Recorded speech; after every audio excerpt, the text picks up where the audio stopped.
אוויר הרים צלול כיין וריח אורני נישא ברוח הערביים עם כל פעמונים ובתרדמת אילן ואבן שבויה בחלומה העיר אשר בדד יושבת ובליבה חומה ירושלים של זהב ושל נחושת ושל אור הלא לכל שירייך אני כינור ירושלים של זהב ושל נחושת ושל אור הלא לכל שירייך אני כינור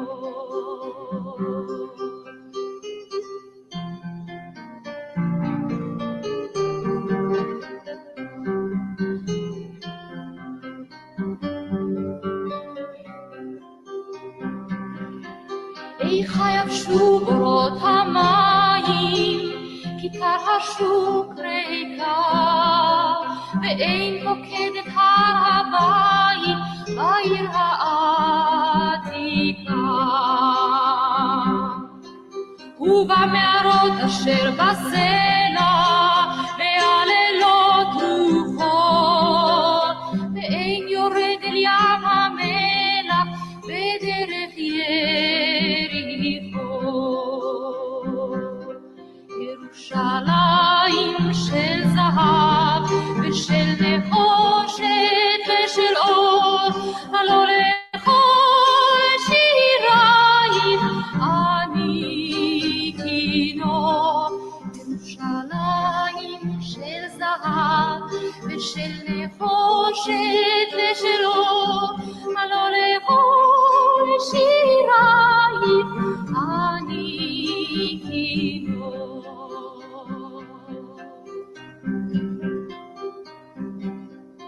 אך בבואי היום לשיר לך ולך לקשור כתרים קטונתי מצעיר בנייך ומאחרון המשוררים כי שמך צורב את השפתיים כי נשיקת זרע אם אשכחך ירושלים אשר כולה זהב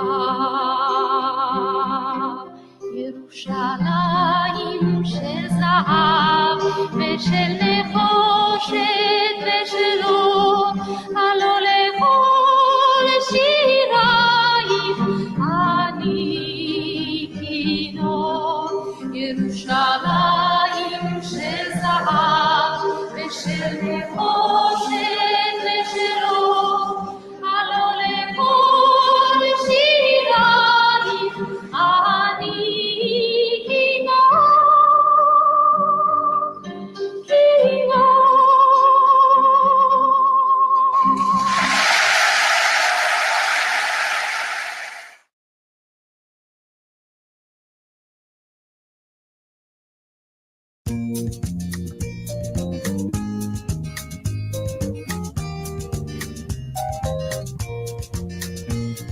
הייתי בפריז וגם ברומא, ראיתי את שבעת פלאי תבל, בקוטב הצפוני וגם דרומה, אך אין מקום כמו ארץ ישראל.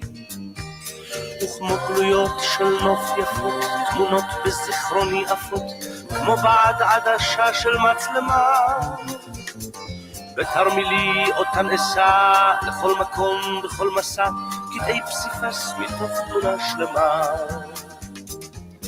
שלום לך ארץ נהדרת, עבדך הדל נושא לך שיר מזמור, גם אם לעתים נודד אני על דרך, מה טוב לנדוד אך טוב יותר לחזור.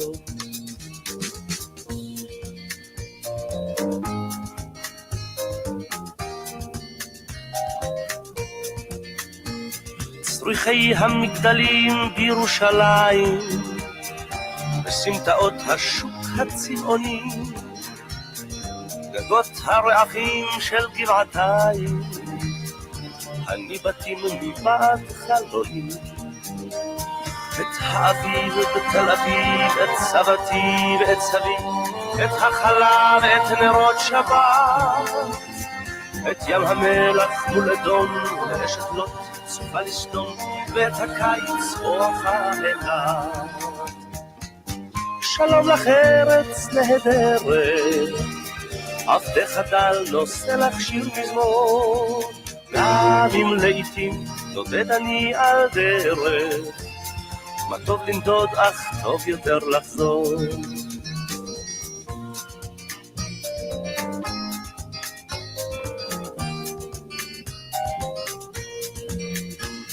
מימיה הכחולים של הכנרת והרקיע התואם מעט והרגשת הבית המוכרת בתוך אורכי זורמת כמו חשמל. הרי גליל והשומרון, הפרדסים שבשרון וילדים בגן המושבה, את הכרמל ואת הים אחד אחד ואת כולם תמיד קורצים אומרים ברוך הבא. שלום לך ארץ נהדרת, עבדך דל נושא לך שיר מזמור, גם אם לעתים נודד אני על דרך, מה טוב לנדוד אך טוב יותר לחזור.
בימים עלומים של פרעות ודמים, בלילות השמונים של ייאוש.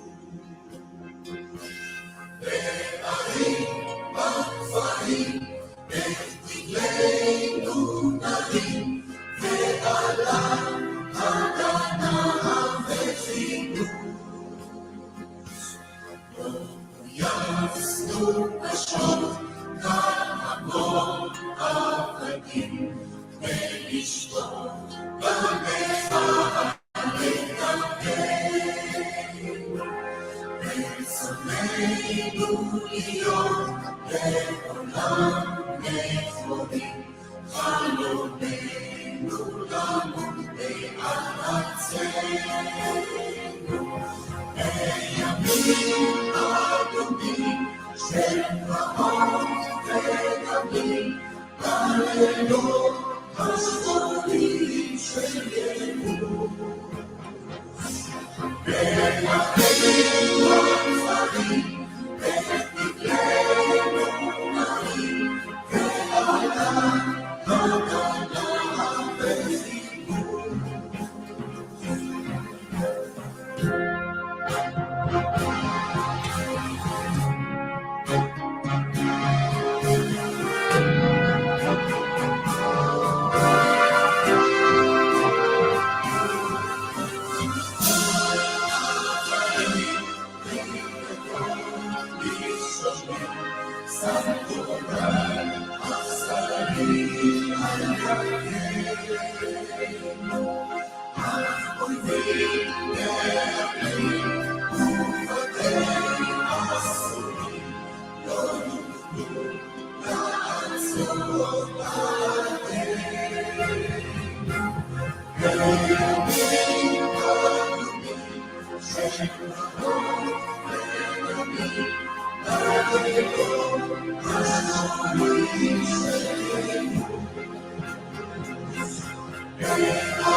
Shabbat Shalom, everybody. Shabbat Shalom. Welcome to this week's World Alliance of Qara'im Torah study.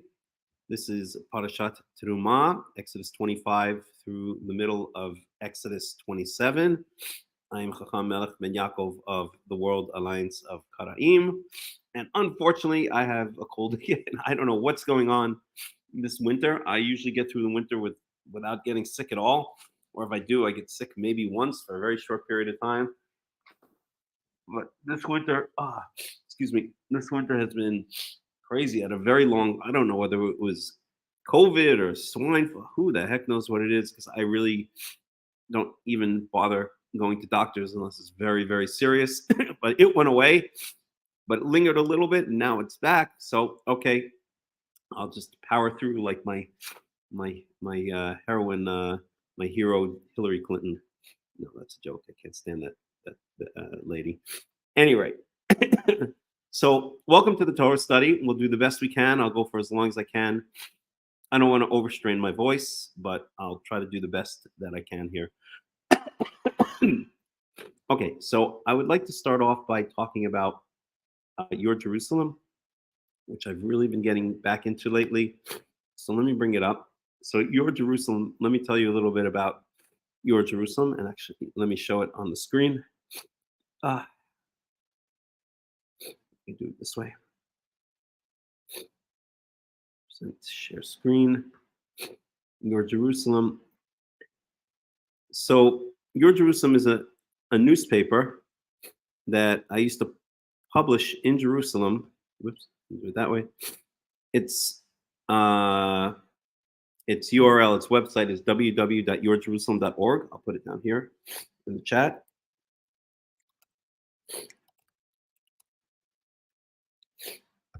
And I published it. I feel better. I published it in Jerusalem. I bought it from the previous owners in 1997, and it ran for about 3 years until basically it just couldn't sustain itself monetarily anymore. And I learned from that a very important lesson that I'm not a businessman. I'm more of an idealist. So that was the reason. But we actually printed copies. We printed about 20,000 copies per edition, and we distributed all over Jerusalem, all over the surrounding areas, the suburbs of Jerusalem. At times, we got as far south as Hebron and Bethlehem, Bethlehem, which was under Israeli control at the time. And so this was like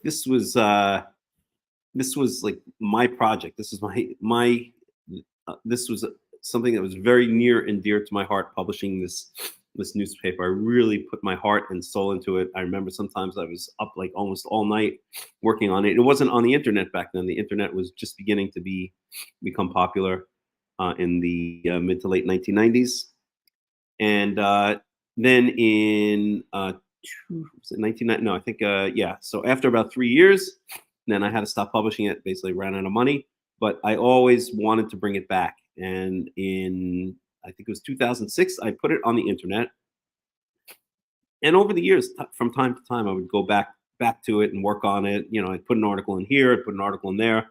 One of my goals was to take some of the old articles from the days when we had it as a print newspaper and put them on the website, and I did. There's a section called the archives. You could check it out. But I always knew that one day I would get back to it in a more serious way, and that's what I've been doing lately. I think since the events of October 7th, it really galvanized me to get back into the newspaper. So I've been working on it a lot lately. Excuse me. And I hope to continue working on it. And I just wanted to point out to everyone that it exists, and you're welcome to check out the website. You're welcome to read the articles. The latest article we put up is from Ariella Casey. And before that, well, you'll check it out. There's a lot of interesting articles there. It is not a Karaite newspaper. It's not meant to be a voice for Karaitism.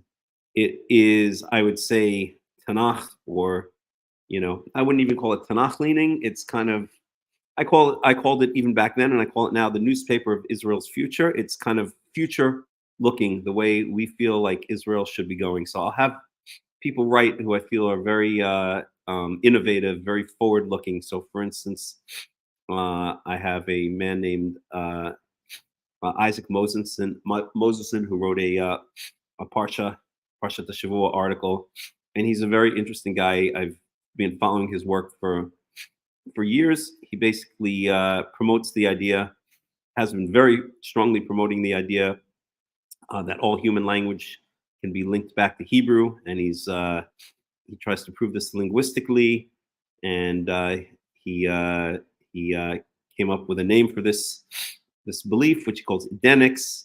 So his Torah portion article is in there.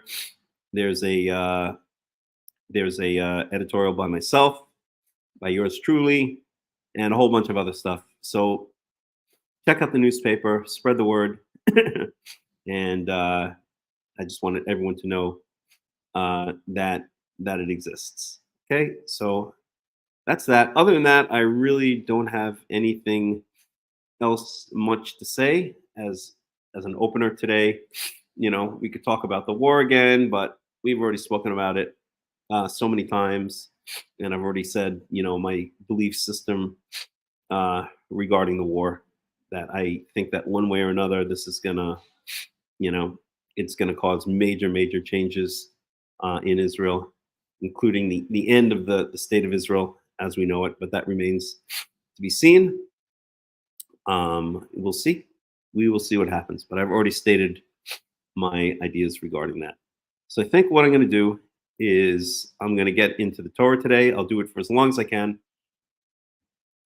If my voice feels like if it just feels like it's too much for my voice, then I will stop, because I don't want to get worse. I'd like to get better, but I'll stick to it as long as I can. So let's go. Let me share the screen. Oh boy. So we're going to do this, and we're going to do that. We're going to do that. And I'm going to pick it up actually. So Exodus 25 is supposed to be where we start. And that's going to go into the building of the tabernacle. And that's kind of technical. I find it absolutely fascinating, actually. And we'll get into it. But I would like to go back and go a little bit more to the narrative, just because that's a bit more accessible, especially for a Torah study. It's more fun, it's narrative rather than just very technical stuff. And so let's pick it up in Exodus 23, the end of, or near the end of last week's Parsha.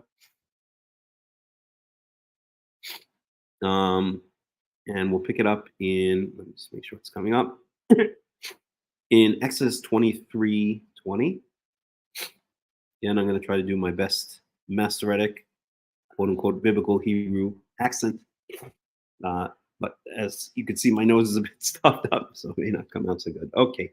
הנה אנוכי שולח מלאך לפניך לשמרך בדרך להביאך אל המקום אשר הכינותי. So behold, sending before you an angel. Malach, the word malach is usually translated as an angel, as an angel, but really just means a messenger. And in fact, I think that if I'm not mistaken, the etymology of the word angel, I think it can be traced back to the Greek angelos, which I think just means a messenger. So a malach, an angel, is just a messenger. In this case, it happens to be a messenger of God, and sometimes it is called explicitly a malach Elohim, but many times in the Torah, we see the word malach just used as a messenger, a runner, a person bringing a message from one person to another, and not having anything to do with bringing a message of God. Okay, but he is now sending his messenger, his angel, before you to the place that I have prepared. What does that mean? That, of course, means the beautiful, the wonderful, the land of Israel. Excuse me. Let me get rid of this.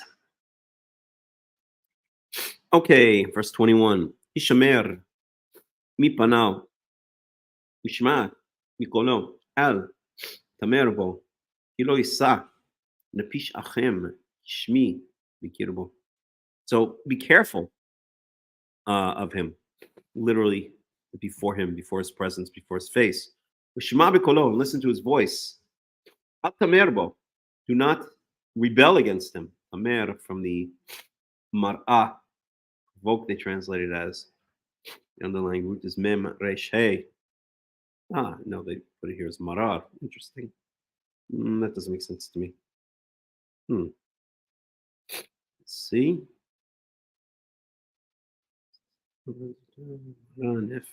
Okay. All right. They relate it back to do not be bitter against him, do not provoke him. They translate it as. Okay. But he will not tolerate your transgressions. Yisa literally means, well, to lift up, a word meaning to forgive. Okay, kishmi bikirbo, because my name is in his midst. In other words, he's my direct messenger, right? My name is upon him. Just like if you send a message, let's say the king sends a messenger, right? That messenger is going to be dressed up in the royal messenger attire. He's going to have I don't know, the uniform of the empire. He's maybe even going to have the name of the king on him somewhere, right? That messenger is a representative of the king. In this case, the king happens to be God himself, happens to be Yahweh. So my name is in his midst. That means he is my direct messenger. He is wearing my insignia, so to speak. Okay. All right, verse 22. Ki'im shemoa tishma b'kolo ve'asita kol asher edaber. So if you will listen, now I've usually been translating this the standard way. That's translated certainly listen. Again, we know that repetition means emphasis in the Torah. I say that pretty much every study. But I was paying attention to Everett Fox's translation, which is an excellent excellent translation, and he'll usually translate these kinds of things as listen, yes, listen. So maybe I'll start doing that. So if you will listen, yes, listen to his voice, wasita kol asher adaber, and you will do kol asher adaber. Oops, where'd I go? Yishman b'kolo v'asita kol asher adaber, and if you do everything that I speak, meaning I'm going to speak to this angel, the angel is going to in turn relay the messages to you. I guess because we saw that the people clamored for God not to speak to them directly anymore. So if you basically listen to this angel who is channeling my instructions, ayavti et oivecha utzarti et torerecha, then I will be an enemy. I will be an enemy to your enemies, and I will be a troublemaker to those who make trouble for you. Okay, let's get a nice translation on that one. Let's see here, bookmarks. We'll do Everett Fox for change since I just mentioned him. So we're in Exodus 23. I don't know. Let's try page 100 here. Close. So Exodus 23.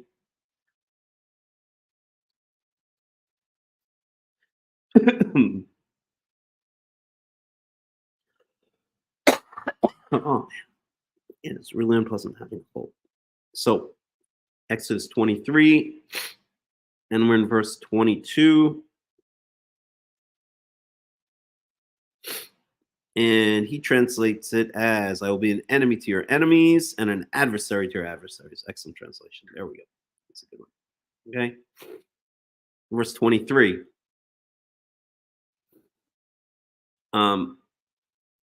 Ki yelech melachi lifonecha uheviacha el emori achiti aprizi akinaani achiwi ayebusi we hadati.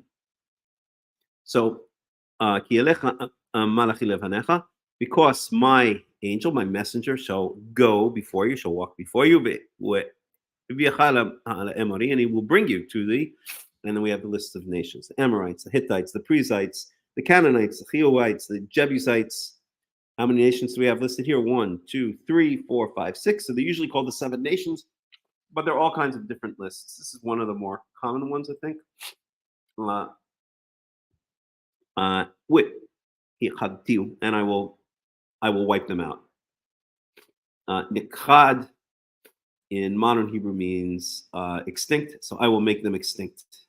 Maybe it's a good translation. Let's see how Everett Fox translates them. And I will cause them to perish. Okay. Verse 24. Lo tishtahaweh le'elohehem velo ta'abdem velo ta'aseh ki ma'asehem ki hares yarsem ushaber tishaber matzevotehem. So do not bow down to their gods, velo ta'abdem, and don't worship them. Okay, don't bow down to their gods and don't worship them. Okay, maybe a good translation would be don't bow down to their gods to worship them. Okay, you're not to bow down to the gods, you are not to serve them. There is a certain grammatical form in the Tanakh. I forgot the technical name, but it's a form where, or a sentence structure form, where it kind of, there's a predecessor and there's a successor. So the predecessor means in order to, or don't do this so that you don't do that. So don't bow down to them in order that you don't worship them, serve them, might be a good translation. And don't do according to their actions, their deeds. Who are we talking about? The nations, those 6 nations that were listed above, the Canaanites, to make a long story short. Ki hares tarsem shaber tishaber matzavotehem. Because you should destroy. Yes, destroy. Ushaber tishaber, and you shall shatter. Yes, shatter their pillars, their holy pillars, their standing stones, sacred pillars is how they translate it here. and their standing stones is how Everett Fox translates it. So the standing stone was a very common object of worship. I think we've spoken about it before, standing stone.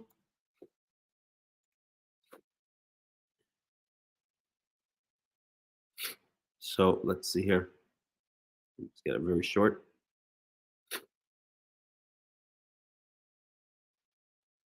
I guess we go here.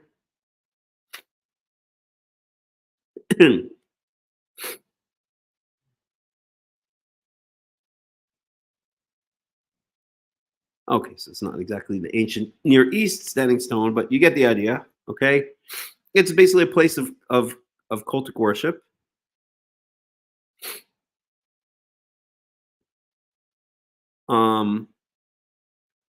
And here's some pictures of it. Okay, let's move on.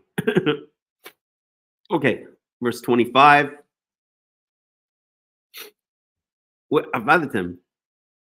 Et Yahweh Elohechem, but so you're not supposed to worship these other gods. Don't bow down to them. Don't imitate the actions of these pagan nations. Destroy their standing stones. Okay, that's what you're not supposed to do. Okay, have any, or let's put it this way: Lo tishtachave le'elehem velo te'avdem. Do not bow down to their gods and do not worship them. Verse 25. But rather, you shall serve Yahweh your God. Ubarech et lachmecha, uberach et lachmecha, wa et memecha, wasiroti machala mikirbecha. And he will bless your bread, your sustenance, your bread and your water, your sustenance and your water. Wasiroti machala mikirbecha. And he will remove any kind of sickness from among your midst. Okay? Verse 26. Lo ti'eh mashkela wa'aqara b'aretzecha et mispar yomecha amale. So there shall not be a mashkela. Mashkela, I think, is one who miscarries. They usually translate it as, right? No miscarrier or no barren one. And akara is a barren person. Bartzecha et mispar yomecha amale. In your land, and the days of the number of your days I shall fill. In other words, either you individually shall live long lives in the land of Israel, or alternatively, the nation of Israel shall stay for many, many generations, for long periods of time in the land. Okay. Verse 27. Et emoti shalach lifanecha wahamoti et kol ha'am asher tavo bahem. Okay, let's translate that. I will send my terror, I guess they usually translate this as, let's see how they translate here, fear, terror, lifanecha, before you, hamoti et kol ha'am, and I will, they usually translate this as discomfit, or something like that. Panic is Everett Fox. Let's just look at that word for 1 second.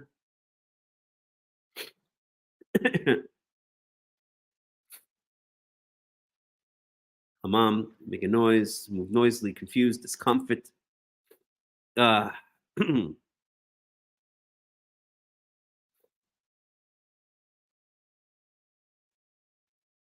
Okay.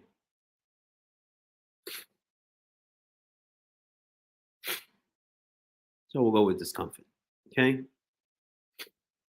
Et kol ha'am asher tavo bahem. All of the nations, asher tavo bahem, that you come upon them, meaning these 6 nations, that was the most recent list, that occupy the land. Where natati et kol oivecha elecha oref. And basically, I'll make all of your enemies turn and run. Literally, it says, "When natati et kol oivecha, I will give all of your enemies unto you, so that they turn the back of their necks towards you." The oref is the back of the neck. Oref is the back of the neck. Okay. Shabbat shalom, everyone. Verse 28. ושלחתי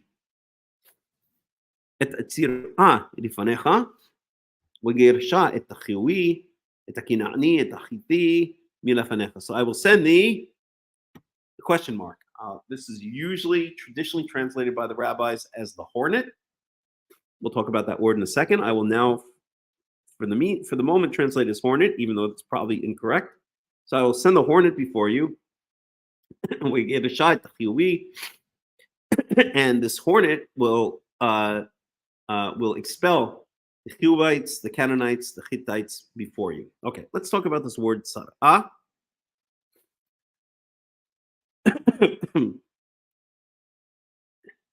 I'm sorry, tzira'ah. So, okay, they translate it here as hornets. That's Strong's. BDB translates it as hornets. However, let's take a look at some other translations. Let's go to our buddy Robert Alter. and he's going to propose something else.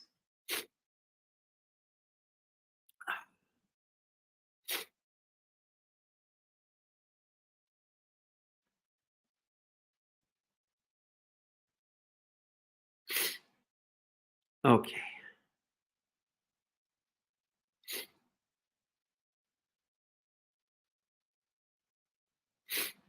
Alrighty. So we're in Exodus 23.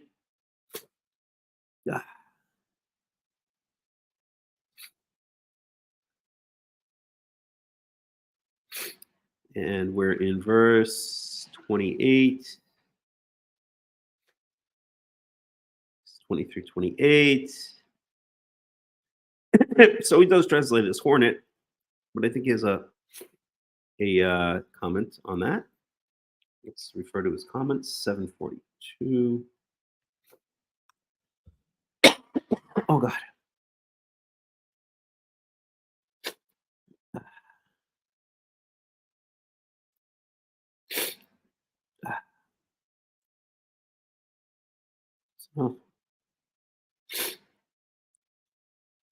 Okay, so the hornet before you. So he says, so Robert Alter, there's some question about what is sent. The noun tzira'ah appears in the Bible only 3 times, all in the context of the conquest of Canaan. The strong consensus of later Hebrew tradition, there's some dissent, is that it refers to a noxious, stinging insect. In that case, the word functions here as a collective noun, rather common biblical usage for animals, and refers to dense swarms of hornets. As alternative, I would propose is the root is related, constant reverse, to the verb ra'at, smash, and that this is a mythological rather than a zoological entity, the smasher, which would be strictly parallel or equivalent to my terror at the beginning of verse 27. So even though he does translate it here in 28 as the hornet, he says that this is not definite. This is not agreed upon. Let's see. So 1 second. So Everett Fox does not translate it as hornet. Notice here in 28, he translates it as despair.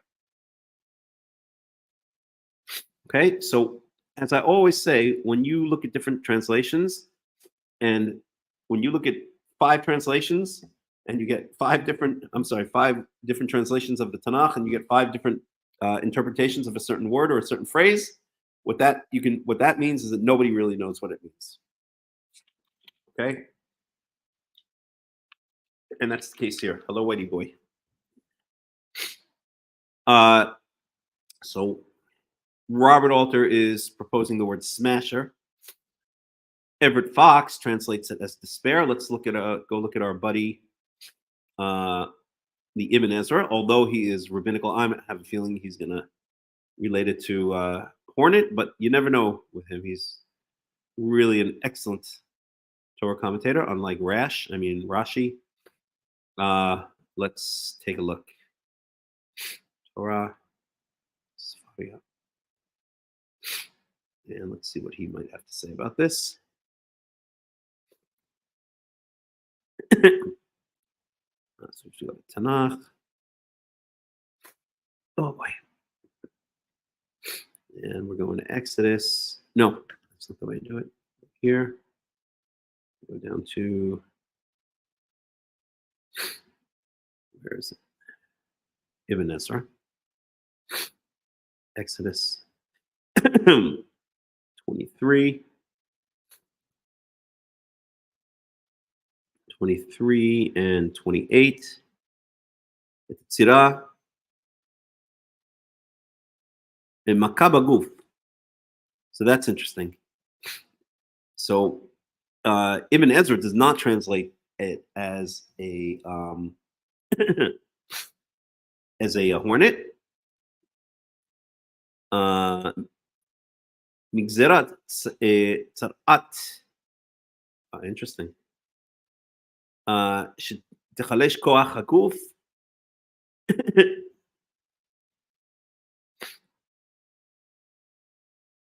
Okay. What is Kir? Mishiva Hagoyim Shlosha V'hu Hadin Kulam. Okay, we'll talk. That's a different topic already.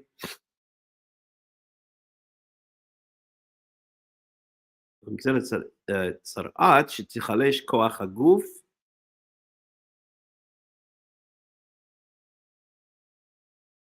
I'm just trying to understand this.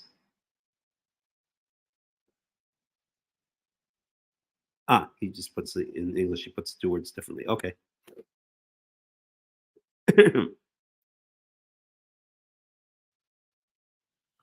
Okay, so this is what he's saying. He's relating this word tzir'ah, which again, if we look at it here, oops, where do we go?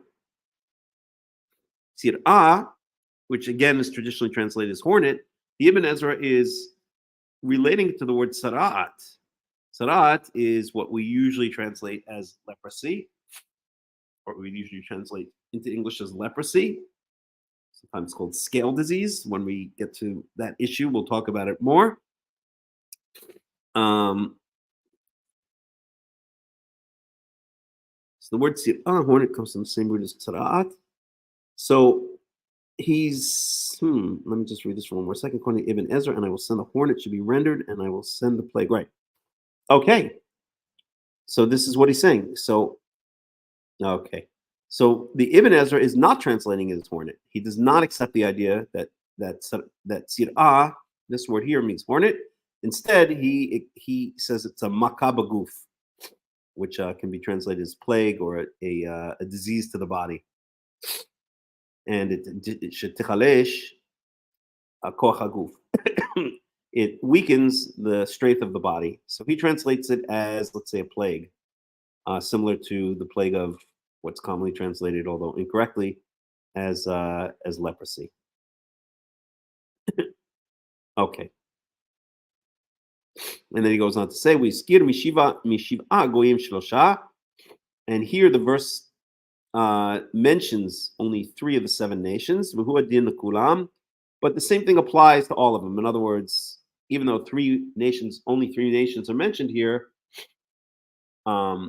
this tir'ah, this hornet, or this how did Everett Fox translate it? This despair, or Robert Alter, this smasher, or Ibn Ezra, this plague, is saying it's going to happen to all 7, even though 3 of the 7 nations are only mentioned, or only 3 of the 7 nations are mentioned in this verse. Gam yitachen liot zo maka yoter kasha b'niskarim me'acharim. And he's saying, I don't think any of this is really too relevant to what we're talking about, but it's also possible. It's possible that this particular plague was more prevalent or hit the 3 nations that are mentioned harder than the other ones. Okay, that's irrelevant to our point. The point is that we see here traditional rabbinical translation as the hornet. We see Ibn Ezra, who is a rabbinite, although a very independent one, translates it as a plague to the body, plague upon the body. Robert Alter translates it as a smasher, relating it to the reversal of the three letters. Tzir'ah, not tzir'ah. Well, not exactly reversal, but okay. But recombining the three letters, tera'atz, and then he translates it as a smasher, some kind of spiritual entity. And Everett Fox translates it as despair. Okay, so this fulfills our this fulfills our rule that I mentioned earlier, and that I mentioned a lot, which is if you see a bunch of different translations for the same word or the same phrase, you can bet that nobody really knows what it is. Everyone is just making their educated guess. Okay, and that's exactly the case here. Okay, so hornet in modern Hebrew, you would say for the word hornet, you would in fact use tzira'ah, but that's based on the traditional rabbinical translations. But we really don't know what this word is, right? Excuse me.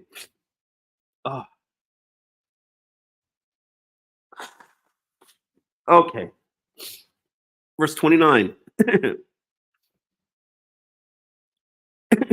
Lo ghorshenu mipanecha bishana echad pen ti'eh ha'aretz shmama ve'raba l'alecha hayat ha'sodeh. Okay, so I'm not going to throw them out, these nations out, and I guess again speaking about either the three or all seven nations. I won't throw them all out. I won't expel them all in a single year. Pentia aretz shmama, lest the land become a desolation, become desolate, empty. Rabba elecha hayat sadeh, and wild animals proliferate in it or upon you. More technically correct. So there was a real fear of wild animals. It's mentioned a bunch of times in ancient times. In fact, lions roamed all over. I think it was the Asiatic lion, if I'm not mistaken, roamed all over Israel in ancient times, and they could really cause damage, not just to livestock, but to human beings. I mean, imagine going out somewhere like in the Amazon jungle. You would be very worried about wild animals and the damage they could do to you. Okay, so this is what Yahweh is saying here, that he's not going to get rid of the people all at once, because then everything reverts to nature, and all kinds of wild animals will proliferate and they could cause you problems. Okay, let's get a little commentary on that.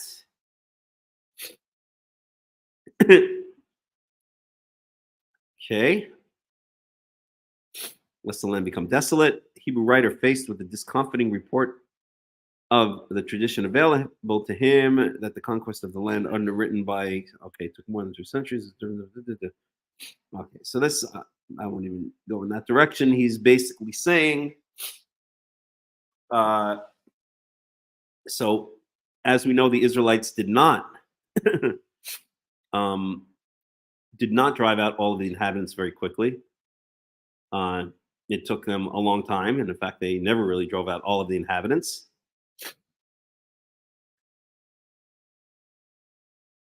So he says the prospect sketched here of a suddenly depopulated land overrun by wild beasts and too big for the Hebrew seems intrinsically implausible. And it's hard to square the notion of Israel awaiting its own natural increase until you are fruitful with the figure offered earlier of 600,000 male adults, which implied a total population of well over 2 million. Okay, so he's basically saying that this is written later as a retroactive excuse for the fact that Israel did not really conquer the land as quickly as was hoped and expected. All right, he's entitled to his opinion. Hello, Mariana McNana. Okay. Verse 30. Me'at garshenu miponecha ad asher tifre v'nahala. I'm sorry. V'nachalta et haaretz. So little by little, I will expel them before you. Ad asher tifre, until you are able to multiply in the land. Okay, in other words, until you're able to kind of organically increase in population so that you replace their populations, and in such a way, or and so you shall inherit the land. So there's not going to be an immediate expulsion of all of the nations, which is exactly what did happen in the end. It's going to happen little by little so that the land doesn't become a desolation. Wild animals don't proliferate. So you'll naturally take over the land, throw out these previous inhabitants little by little. Okay. To me, it actually, so Robert Alter is saying this doesn't really make sense. Okay. I think it does make sense. Okay. Nothing happens in a day. And yeah, there has to be kind of an organic growth of, or an organic, conquest of the land, right? I think it does make sense actually, but that's my personal opinion. Okay. Verse 31.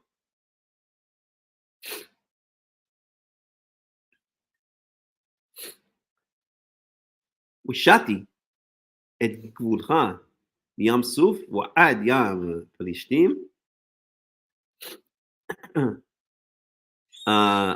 וממדבר עד הנהר כי אתן בידכם את יושבי הארץ וגרשתמו. Okay, and I will lay down, or I will place, let's see that translated here, I will set your borders, Yam Suf ad Yam Plishtim. So Yam Suf is the Red Sea. Yam Plishtim is the Mediterranean Sea. Let's look at a map of Israel for a second.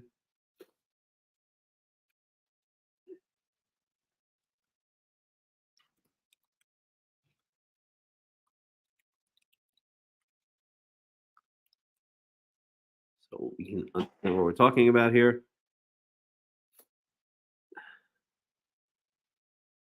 Okay.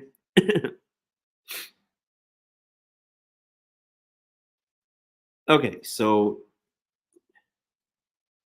this is the Yam Suf right here. Okay, and this is the Mediterranean Sea. So the Yam Suf ends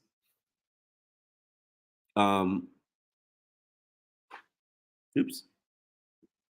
Whoa, let's try that again. So the Yam Suf, the Sea of Reeds, or the Red Sea, it's called. Okay, so this is technically the Red Sea. Here it breaks up into two gulfs. This is the Gulf of Suez. That's where you have the Suez Canal, runs around there. And this is the Gulf of Aqaba, right here. Going on a bit more, Gulf of Aqaba. And the Gulf of Aqaba ends basically in where modern day Eilat is. So there's Eilat right here. Eilat is on the Gulf of Aqaba.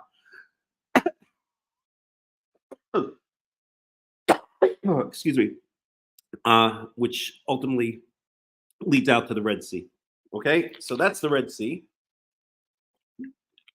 And the Yam Plishtim, the Sea of the Philistines, is clearly speaking about the Mediterranean Sea, because the Philistines lived along, basically along the seacoast of what is current day the southern seacoast of Israel. There were 5 main cities of the Philistines: Ashkelon, Ashdod, Gat, Ephron, and Gaza. Okay, so basically around where Gaza, we've all heard of Gaza lately, around where Gaza is, that's where the Philistines were. So the Yam Plishtim would basically mean this area right here. So if you draw a straight line from this area down to here, it's kind of what the border of Israel is right now. Okay, before we unfortunately gave away the Sinai Peninsula in 78. Okay, so that will be your border.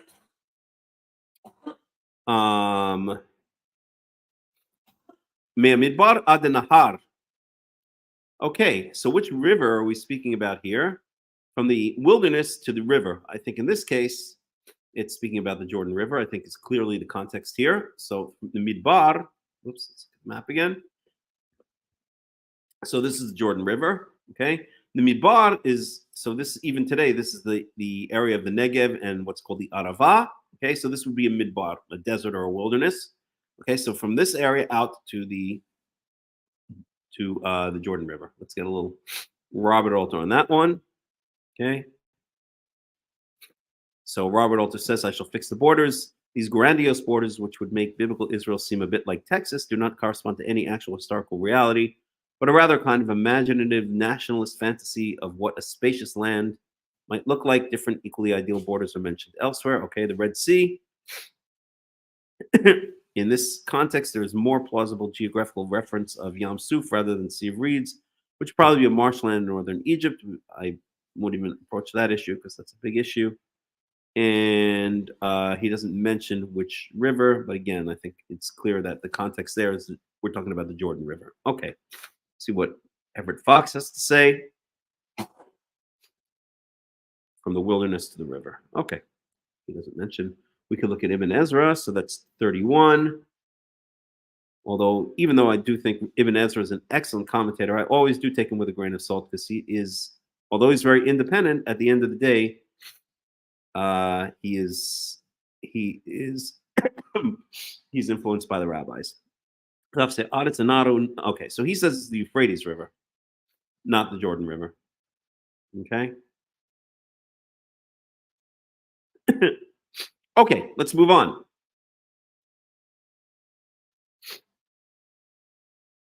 I don't think it's the Euphrates River. It doesn't make sense to me because the context here, it doesn't make sense to me at all, and I'll tell you why. The context here is driving out the 7 nations. Well, here we had 6 nations above, then we had 3 nations.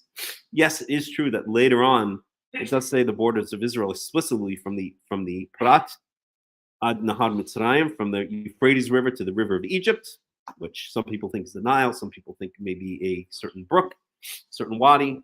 But I don't think that's the context here because we're talking about driving out the 7 nations. The 7 nations, all of them are living on the west side of the Jordan River. We know on the east side of the Jordan River, we had the Moabites, we had the Edomites, but we did not have the 7 nations. Okay, the Jordan River really is the boundary.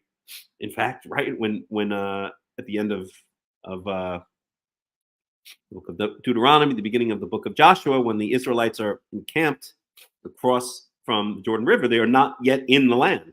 They have to cross the Jordan River to get into the land. And we see in Joshua that they actually cross the Jordan River. Jordan River splits. Most people forget this or don't realize this. Just the way, maybe not as impressive as the Red Sea or the Sea of Reeds splitting, but the Jordan River splits, and the Israelites cross into the land of Israel on dry land, crossing the Jordan River as it miraculously splits, just like the Red Sea when they exited Egypt. So I don't think the context here, I mean, the basic borders of the land of Israel before it expands and reaches its extended borders out to the Euphrates River are the Jordan River. So I think Ibn Ezra is wrong. I think clearly the context here is the Jordan River because we're talking about these 7 nations. All of these nations lived to the west of the Jordan River. So I think the context here is clearly the Jordan River, right? Because we're talking about the land being desolate. We're talking about I don't want to make the land a desolation, so that the wild animals don't proliferate, etc. Okay, so I don't think Ibn Ezra is correct in this case. Okay.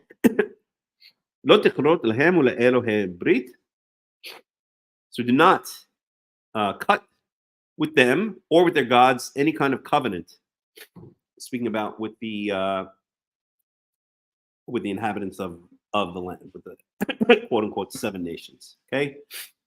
Of course, we know this was not always held to. There was a covenant made with, for instance, the Gibeonites in the book of Joshua, and they were allowed to stay, and even the rest of the nations were not driven out immediately. Okay. Lo yishvu be'aretzecha pen yachtiu otcha li כי תעבוד את אלוהיהם, כי יהיה לך למוקש. Okay, so לא ישבו בארצך פן יחטיאו אותך לי. So do not allow them to dwell in your land, these nations that you're supposed to drive out.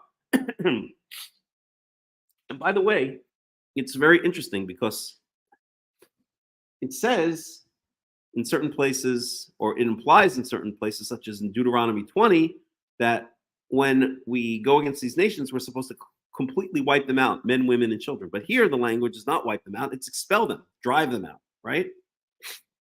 So maybe them running away is good enough. Okay, lo yeshvu ba'atzecha.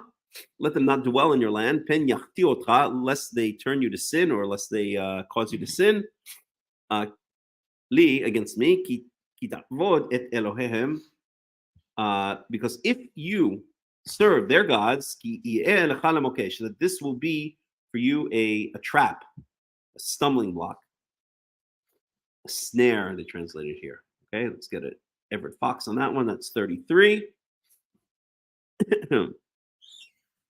Okay, they are not to stay in your land, lest they cause you to sin against me. Indeed, you would serve the gods. Indeed, that would be a snare to you.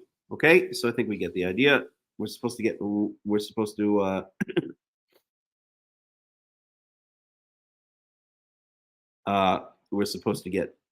out of there. Okay. Any questions, any comments before we go on to chapter 24, Exodus chapter 24?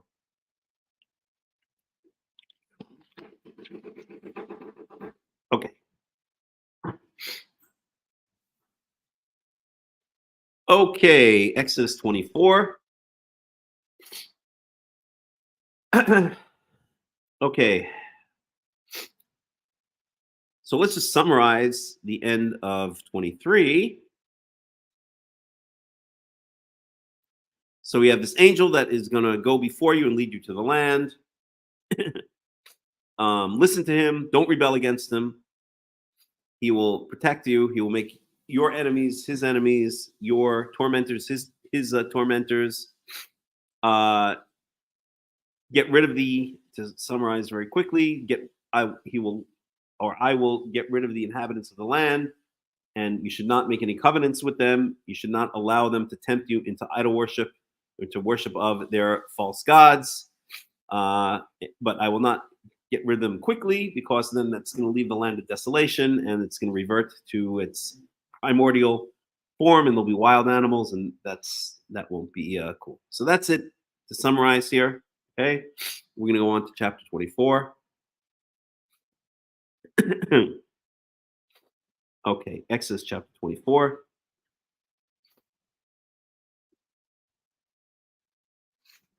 Well, Moshe Amar, Ale el Yahweh, Eta Aharon, Nadav, Avihu, Washiv'im Miziknei Yisrael. We'll translate up to there. So he said to Moses, so God said to Moses,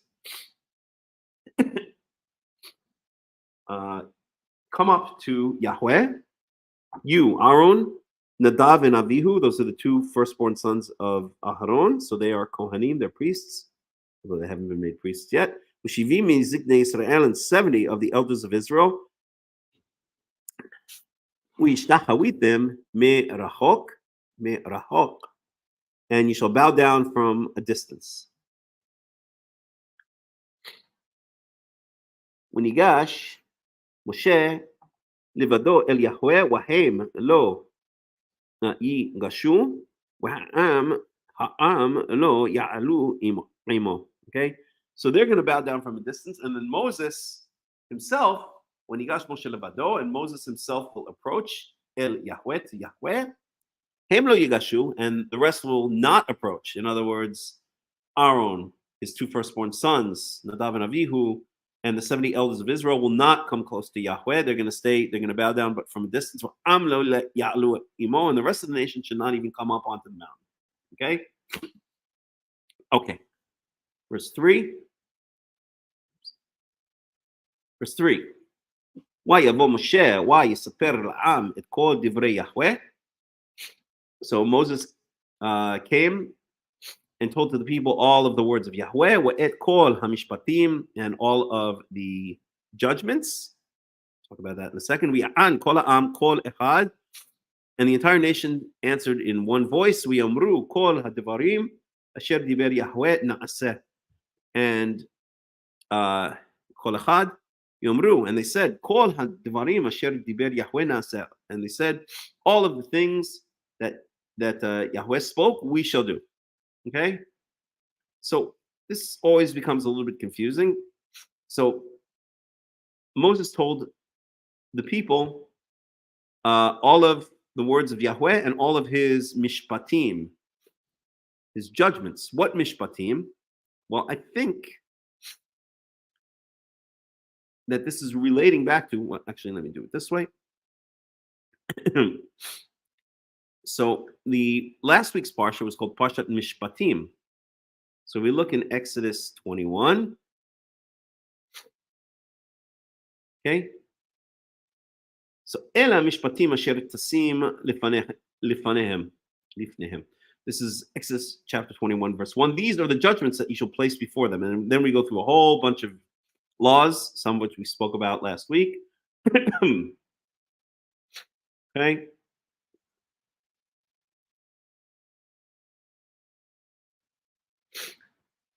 Through here. And Shabbat laws, yearly feasts. And then this picks it up here with where we were reading before, with the angel that I will send before you and drive out the nations, etc. Okay, so I think that when it says here that Moses told all of the words and all the words of Yahweh and all of the judgments, he's speaking about this chunk of judgments that he got starting in Exodus 21. Okay. And let's just get a little bit of context here. So this is Exodus 20. That's the 10 Commandments.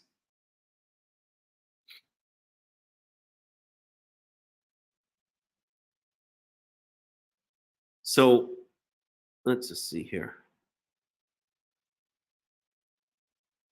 Forbidden. 1 second. Just give me 1 second.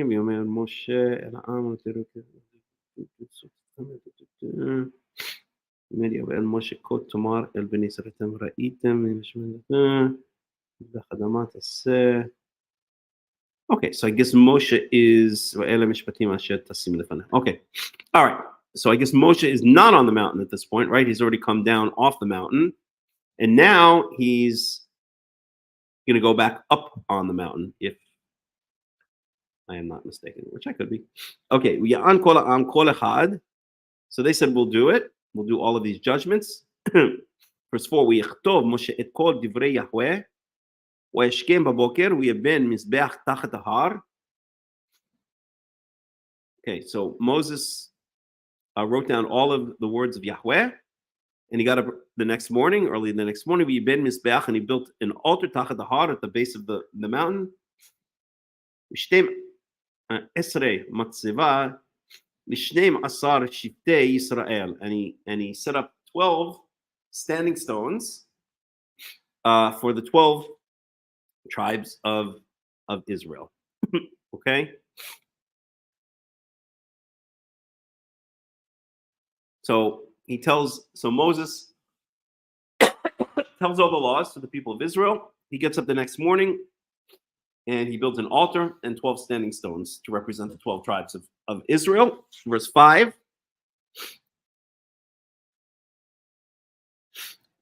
וישלח את נערי בני ישראל ויעלו עולות ויזבחו זבחים שלמים ליהוה פרים. And he sent the young men, sometimes they'll call these the servant boys of the children of Israel, יעלו עולות, and they brought fully burnt offerings, ויזבחו זבחים shlamim, and they slaughtered peace offerings le Yahweh. They slaughtered peace offerings to Yahweh of cattle, of cows. Okay, so they sacrifice, builds an altar, the 12 standing stones, and now the sacrifice. All right, let's get a little commentary here, just for the heck of it.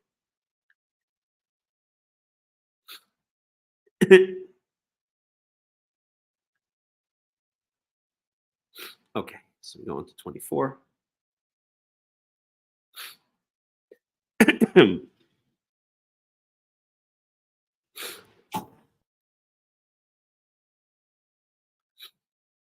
Okay, 740. 4, 8.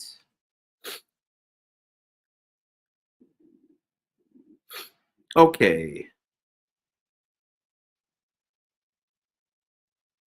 So Robert Alter says, as is often the case in sequences of episodes in the Bible, there's some ambiguity about the chronological location of this passage. The form of the verb, perfective instead of the usual imperfective prefixed by wow, may well indicate a pluperfect, and Rashi noting that what Moses does here is Moses does here is to go up to the mountain and bring back God's word, claims this passage was said before the Ten Commandments. Okay.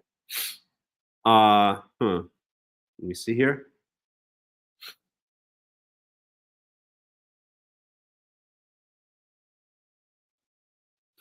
Maybe. I'm not going to get into that because that actually requires a bit more study. Okay. Verse 2. So this is Moses comes near. Nadav and Avihu and the 70 elders stay behind and bow down, and the rest of the people are at the base of the mountain. There's evidently a tripartite. Whoa, why is this not highlighting? Here we go. Tripartite deployment. Moses alone goes up to the mountaintop. The 70 elders, Aaron, Nadav, and Avihu, remain in a stopping point part way up the mountain. The people stay at the foot of the mountain as they were instructed to do in chapter 19.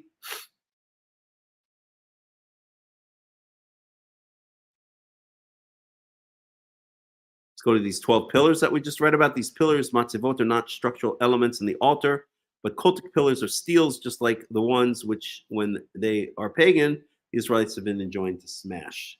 So we just read, right, in 23:24, that one of the things you're supposed to do when you go into the land is smash their sacred standing stones. Okay, where was that? Right here. You shall smash, smash their standing stones, their sacred pillars. It's translated in a number of different ways. And yet, right here, Moses, or God commands Moses. No, God doesn't command it. Moses decides to build an altar and set up 12 of those same standing stones, and the word in Hebrew is exactly the same word, matzeva, standing stone or sacred pillar. Okay, but there's a difference, right? This is a sacred pillar set up for Yahweh, and the others are sacred pillars set up for idol worship, for false foreign gods. Okay, we see in many cases the patriarchs set up matzevot, they set up standing stones, they set up pillars. Okay, verse 5. We just read this. Verse 6. Vayikach Moshe hatzi hadam v'sim be'agonot hatzi adam zarak al hamizbeach. Okay, so Moses. So these are from the sacrifices, and we know the blood is generally later on is going to be spilled at the base of the altar. So Moses took half of the blood and placed it in basins, and half of the blood he threw on the altar. Verse 7. See if Robert Alter has anything to say about that. No.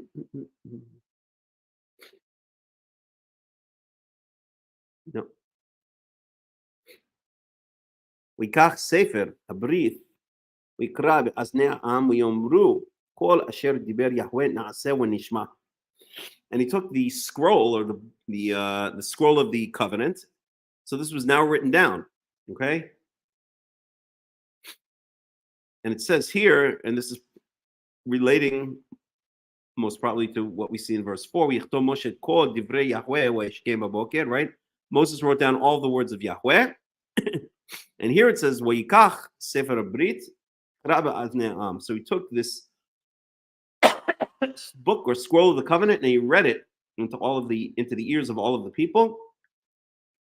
And they said, all that Yahweh has spoken, we will do, and we will listen. We will obey. Verse 8. ויקח משה את הדם ויזרוק על העם ויאמר הנה דם הברית אשר כרת יהוה עמכם על כל הדברים האלה. So remember, Moses took half of the blood he threw on the altar. Now the other half of the blood, which he collected in basins, he now throws on the people. He sprinkles it on the people, and he says, this is the blood of the covenant, which Yahweh has cut with you for over all of these things. So over all of the things that he just read to them out of this book, which he wrote it down in, he is now kind of consummating the covenant by sprinkling them with the blood of the sacrifices. It's very interesting kind of stuff and often overlooked. Okay. Verse 9. ויעל משה ואהרון נדב ואביהו ושבעים מזקני ישראל. So Moses, Aaron, Nadav, Avihu, and the 70 elders of Israel went up onto the mountain.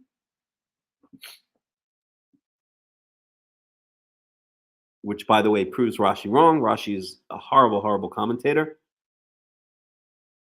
So he's saying that this is referring back to before the giving of the Ten Commandments, but here we see, so I disagree with Rashi as very often I do. This is probably just an introductory sentence to this entire chapter. Okay, and now they're actually going up. Yal Moshe wa Aaron, Nadav, so they go up to the mountain. Verse 10. ויראו את אלוהי ישראל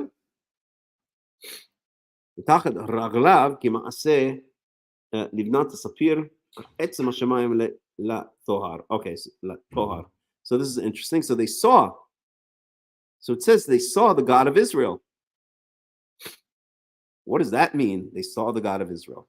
Well, let's read the rest of the sentence here. ותחת רגליו, and they saw under his feet כמעשה לבנת הספיר, as the craftsmanship of a they usually translate this paved from the word livana, from paved sapphire, okay, etzem hashamayim letohar, and like the purity, or like the essence of the sky in its purity.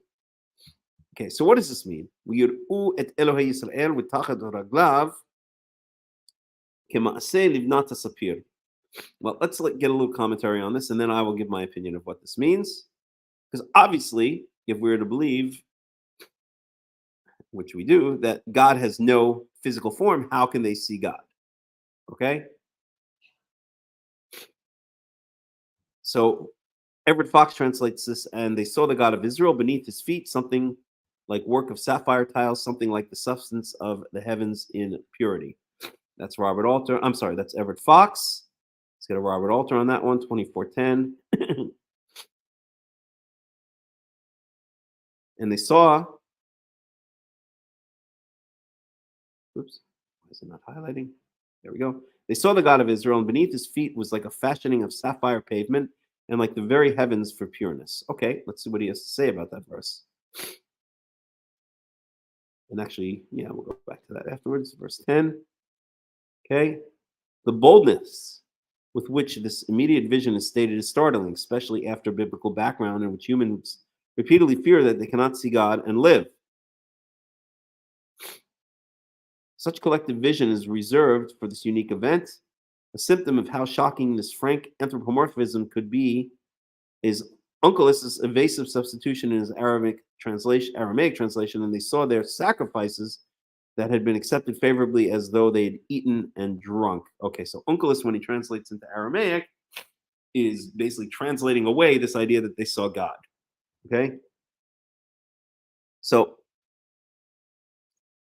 and let's look at Ibn Ezra on this. So this is 2410. And then I will tell you what I think is going on here.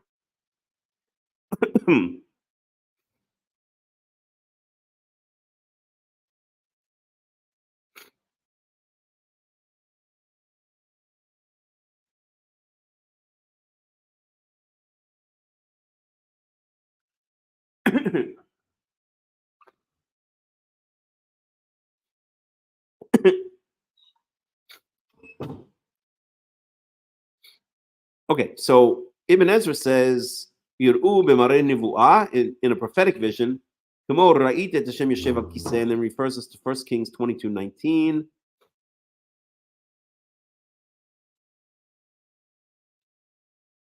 Let's look at 1 Kings 22:19 for a second.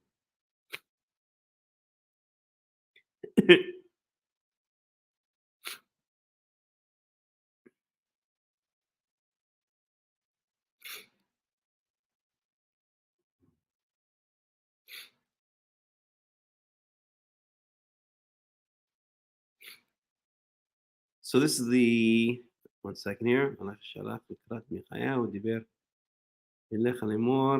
is one of my favorite. This is Michayahu. He's one of my, he's only mentioned very, I think only in this place actually in the Tanakh, but he's one of my favorite prophets. And so it says here,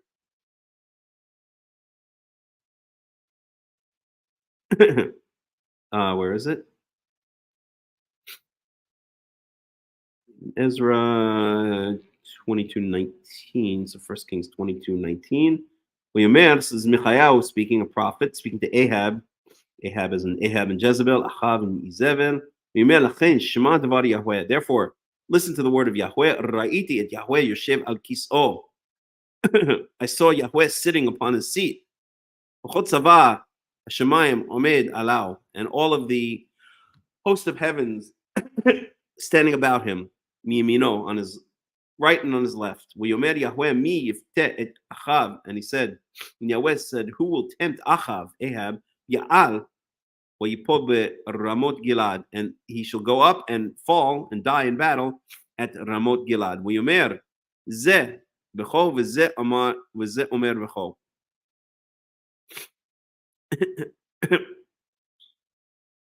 Verse 21. Okay, I'm not going to get into that story now. Maybe another time. Okay, so he's relating us, or it's actually not Ibn Ezra, but it's relating us to that text where Michayahu says he saw God sitting on his throne. So that is one possibility, that in a vision they are looking at God sitting on his throne. Okay,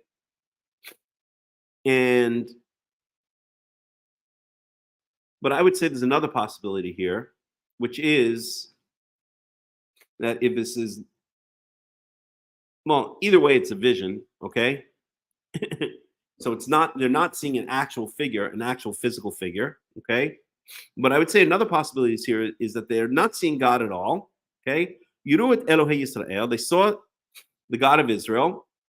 So, v'tachat raglav k'ma'aseh livnat hasapir, and underneath his feet, according to the making of paved sapphire. It's possible that what they saw here is only what is underneath his feet. They didn't actually see God, but they saw basically, I guess you could say, the throne of God. I'd say that is another possibility. Okay.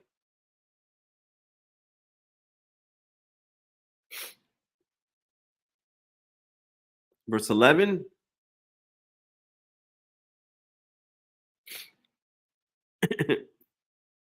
ואל אצילי בני ישראל לא שלח ידו, ויחזו את האלוהים ויאכלו וישתו.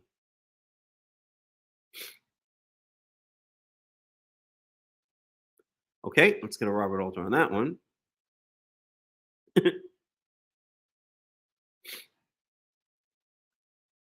But against the elect of the Israelites, he did not send forth his hand, and they beheld God and ate and drank.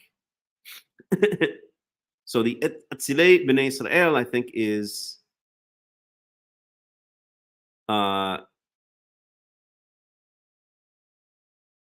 referring to all of these people: Moses, Aaron, Nadav, Avihu, and the 70 elders. These are called collectively the Atzilei, the elect. Atzil in modern Hebrew are like the elites, the nobles. So these elite, or these leaders of Israel, these elect of Israel, he did not lo shalach yado wayachazu et Elohim, even though they had seen God, yachlu v'yishtu, and they ate and they drank. Okay, so maybe based on this verse, they actually did see some kind of vision of God. Okay, of Elohim.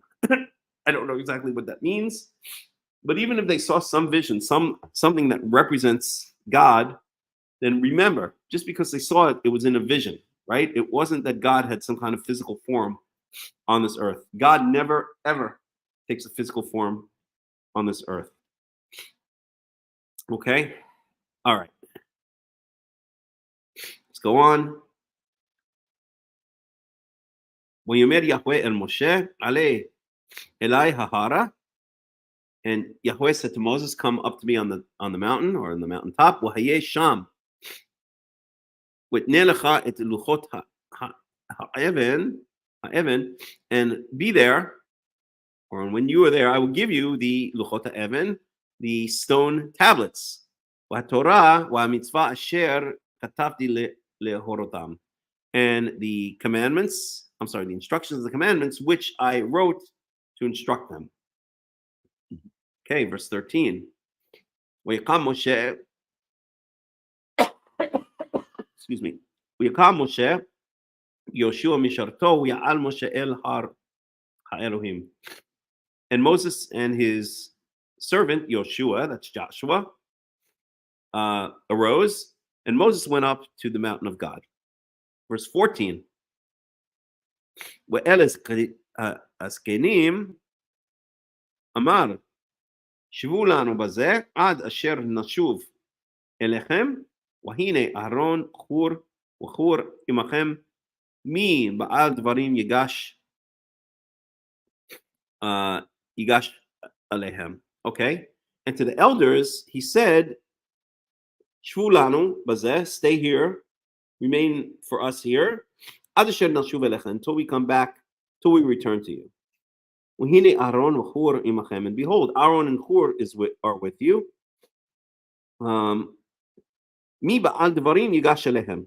Anyone who has any matters to be solved shall approach them. In other words, Moses is now going up to the mountain, and apparently he's יקם משה וישב משרתו ויעל משה אל הר אלוהים. Okay. So right, Joshua is mentioned, but he's not going up to the mountain. Moses is now going up to the top of the mountain. Remember, the 70 elders and Aaron, Nadav, and Avihu were somewhere nearby, like halfway up the mountain or whatever. And now Moses says to them, he says to the 70 elders, stay here until we return. And وَهِنَ Aaron v'chur imachem, and behold, Aaron and Hur are with you. Mi ba'al devarim yigash aleim, and anyone who has any matters approach them. Okay, so he tells the 70 elders. I guess the way I'm reading this, he tells the 70 elders to wait there, and Aaron and Hur are now to be in charge of the nation while he's gone, and that's going to lead right into the golden calf. Okay, verse 15. And remember, who is this Hur, by the way? Hur was one of the guys when the Israelites were fighting Amalek. Remember, Moses held up his hands, and after his hands got tired, there were two people supporting his hands, and that was Aaron. Was it Aaron? Yes, I believe yes. Yoshua was out fighting. Aaron was supporting one hand, and Hur was supporting another hand. And Hur, we also know, is the father of Bezalel, right? Am I not remembering that correctly? Let me just confirm that.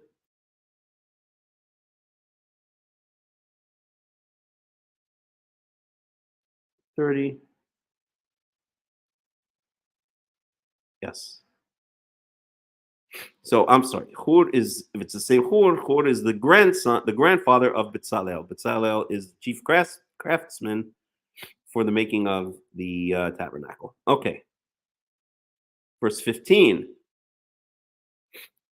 ויעל משה אל ההר, ויכס הענן את ההר.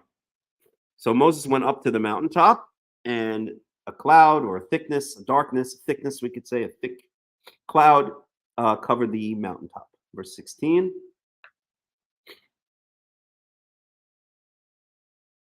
וישכון כבוד יהוה על הר סיני, and the glory of Yahweh rested or dwelled al har Sinai on Mount Sinai. Yichasehu Anan, and the cloud covered it. So the glory of Yahweh is in the cloud on top of Mount Sinai. We could see the glory of Yahweh will eventually rest on the ark cover between the two cherubim. We have very interestingly in the book of Ezekiel, where the glory of Yahweh rises up and departs the holy temple after Israel has sinned so much. So we see this glory of Yahweh can rest or can dwell wherever it chooses to. And this is kind of his, again, there's no physicality implied, but this is kind of his, I would say the emanation or the center of his, the emanation of his presence, his energies, if you want to put it that way, on planet Earth. It's not that there's any physical element to this kavod Yahweh, this glory of Yahweh. It's just that that's where his essence on this earth emanates from. You could think of it as like an energy that emanates from a certain place, which is why if you ever go to Jerusalem, even though Yahweh long ago departed, again, we see that in the book of Ezekiel when he departs the holy temple, but still you feel this presence, you feel this energy of Yahweh there. Something remains. Okay, so Yahweh's energy on this earth emanates from a particular place. So the thick cloud covered, and we're talking about the top of Mount Sinai for 6 days. And he called for Moses on the 7th day from the cloud. So 6 days, 7th day, right? Just like 6 days of creation, 7th day is a day of rest. 6 days for us of work, 7th day is day of rest. Okay, 17. And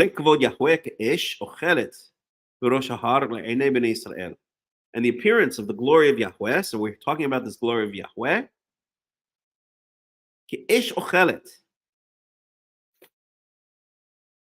as a consuming fire, so it looks like the entire mountaintop is on fire, and a consuming fire, ish ochelet. Ochel means to eat or consume.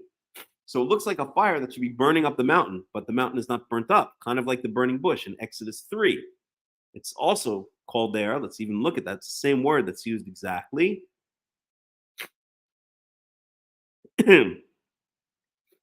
Exodus 3, with the incident of the burning bush.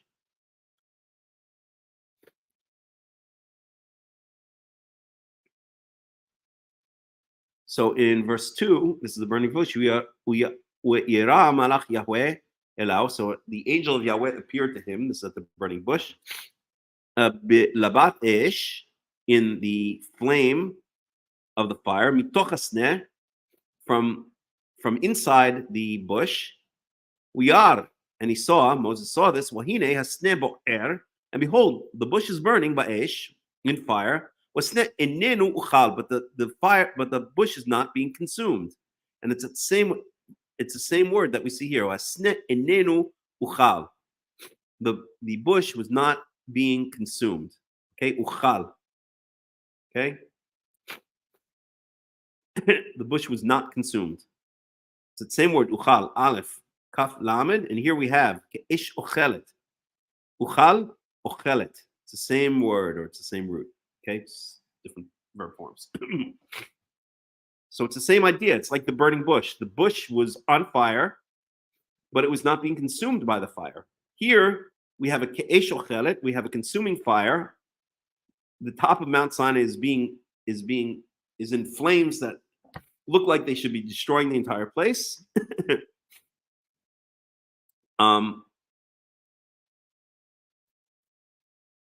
But it's only an appearance, okay? The glory of Yahweh was ke'esh ochelet, like consuming fire. But I think the implication here is, although it's not said explicitly, is that the mountain was not consumed by this fire. Okay, Berosh Har, at the top of the mountain, before the eyes of all the children of Israel. Moshe betoch הענן, ויעל אל ההר, ויהי משה בהר 40 yom wa 40 laila. And Moses went into the cloud. We alahar, and he went up to the mountaintop. Bahar, and Moses was on the mountaintop for 40 days and 40 nights. Okay, so we have a cloud. We have a burning fire that's inside this cloud. Right? One second.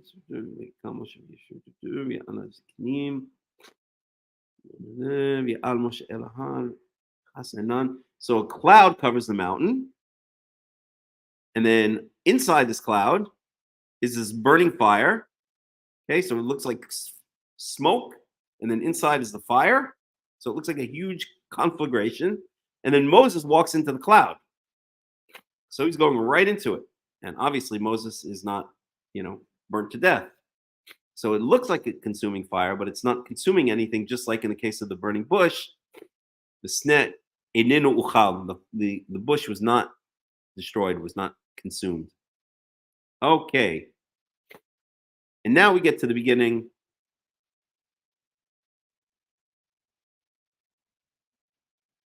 of the building of the tabernacle. And I think I will take a break here for a couple of minutes, and then we'll pick it up in about 5 or 10 minutes. Let me just take a break, and we will pick it up. I'll put on a little bit of music, and we'll be back in about 5 or 10 minutes. Okay.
אוויר הרים צלול כיין, בריח אורנים, נישא ברוח הארבעים, עם כל פעמונים. ובתרדמת אילן ואבן, שבויה בחלומה, העיר אשר בדד יושבת, ובליבה חומה. ירושלים של זהב ושל נחושת ושל אור, הלא לכל שירייך אני כינור. ירושלים של זהב ושל נחושת ושל אור, הלא לכל שירייך אני כינור.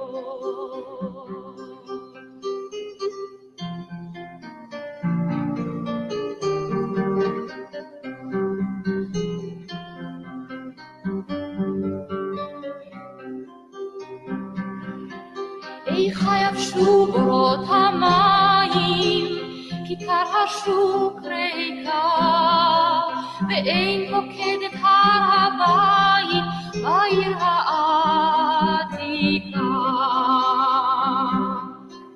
ובמערות אשר בסלע והלילות רוחות, ואין יורד אל ים המלח בדרך יריחו. ירושלים של זהב ושל נחושת ושל אור, הלא לכל שירייך אני כינור. ירושלים של זהב ושל נחושת ושל אור, הלא לכל שירייך אני כינור.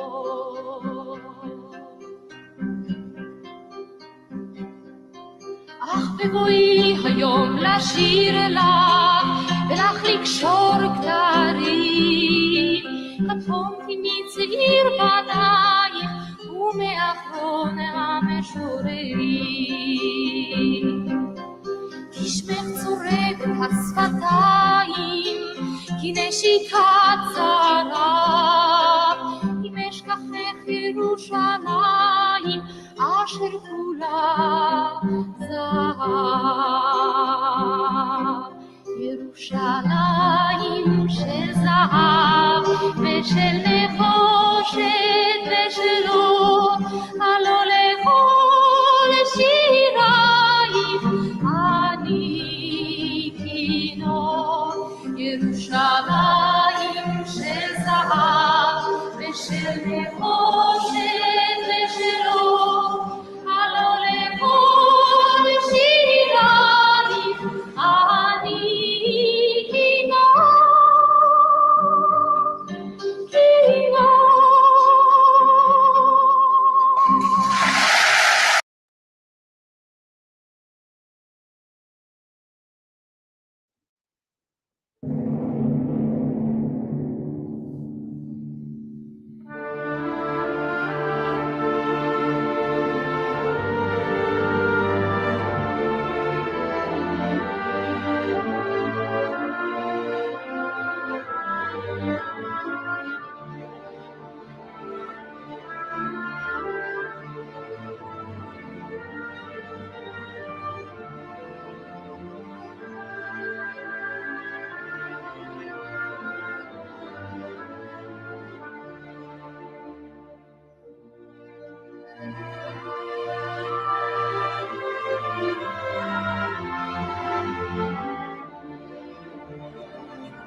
Okay, welcome back.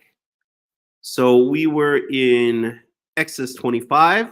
So let's just give a little bit of a preview. So this parsha, we're supposed to go from Exodus 25, beginning of Exodus 25 through, where is it, 27:19.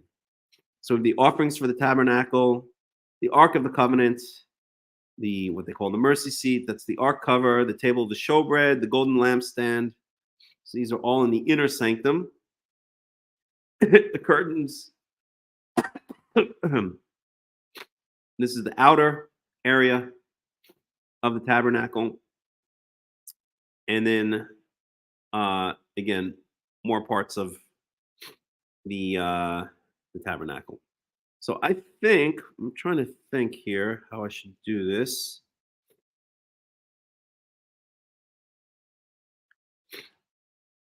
Because this can get kind of technical. And I know in the past, let's see, I've played this video that I have. I have to find it though, so maybe better not. Okay. All right, let's read through, okay?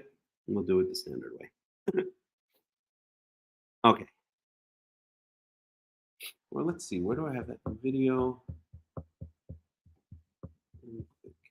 All right, we'll do it the standard way. Okay. So verse 1.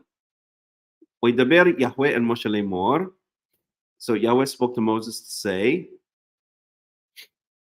Daber el bnei Yisrael וَيِقْهُ li Terumah.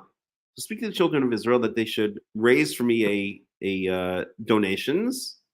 Me'et kol ish, from every man, asher yidvenu libo, whose heart feels the need or feels the desire. Tichu et Terumati. You shall take a donation from me. Okay? Let me just parse this again in my head. דבר בני ישראל ויקחו לי תרומה מאת כל איש אשר ידמנו ליבו, תיקחו את תרומתי. Okay? So now, what this is speaking about is raising donations for the building of the tabernacle and everything that's associated with it. Okay, what's called the cultic worship of Yahweh. The word cultic in this context doesn't mean a cult like rabbinical Judaism. It means, when they say cultic, it means the rituals or the rules surrounding the worship of a particular deity. So whenever you hear me say the word cultic worship, some people sometimes don't understand what I'm saying. It means anything having to do with the worship of Yahweh. We're not talking about a cult. The word cult just is derived from the underlying meaning of the word cult, which means a group of worshipers of a particular god. Okay. All right. So וזאת התרומה אשר תיקחו מאיתם, and this is the donations that you shall take from them, זהב וכסף ונחושת, gold and silver and bronze. Now remember, of course, when the Israelites left Egypt, they were to ask their neighbors for gold and silver, and the neighbors gave them all kinds of gold and silver, and they did not leave Egypt empty-handed. Remember, they were slaves. Where are they going to get all this stuff from? Okay, so this is would seem to be what little they may have saved as slaves. This seems mostly to be from all of the jewelry and all the stuff that they got from their Egyptian neighbors when they left the land of Egypt. Okay, verse 4.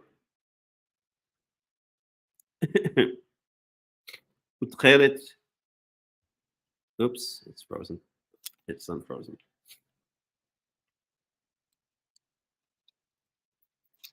One second. Okay. ותכלת וארגמן ותולעת שני ושש ועזים. And cloth of sky blue. We've spoken about tchelet many times before. I'm not going to go into it now. Argaman, purple. Tola'at sheni is usually translated as scarlet. Scarlet from a worm, some say. Others say it's not from a worm. There are all kinds of different possibilities. We're not going to get into that right now. Shesh, fine linen, wa'izim, and goat's hair. Okay? I think I may have made a list. Let me see if I can find that. 1 second, please. Give me 1 second.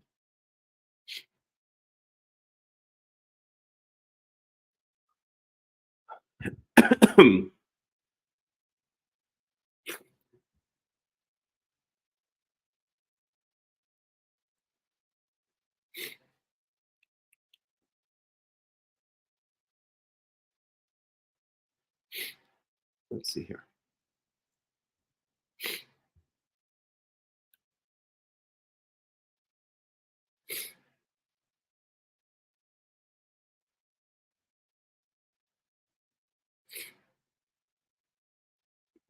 Tabernacle materials. There we go. I did. Okay, so tchelet. Right, so these are the possibilities. The hexaplex trunculus, that's a sea snail. That's what the rabbis say it's from. Indigo wood, these are plants. Lapis lazuli is a stone. So let's look at lapis lazuli.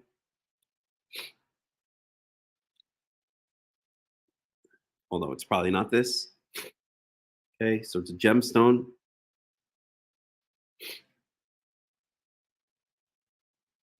Okay.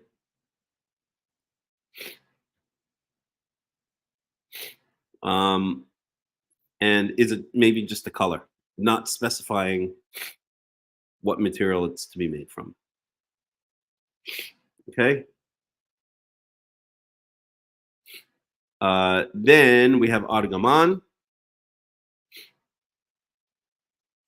Argaman again is we're not going to get into all of this. We spoke about this extensively in previous years, and I don't want to get into it right now. Okay, so I'm just going to kind of, because I'm not feeling well today, so I'm going to kind of give the standard translations. Okay, Sheishu izim. Wi'rot elim, and ram skins, ma'adamim, reddened or red ram skins, wa'arot tachashim, and again, nobody knows what tachash is. I will read the possibilities for tachash. Is it a dolphin, a dugong, a seal, porpoise, goat, badger, tanned leather, fine leather, blue skins? Those are all the possibilities that have been suggested. Okay. Shitim, and this is acacia wood. Acacia wood, we know what it is. Acacia is a tree that grows all over Israel, particularly in southern Israel. Let me show it to you.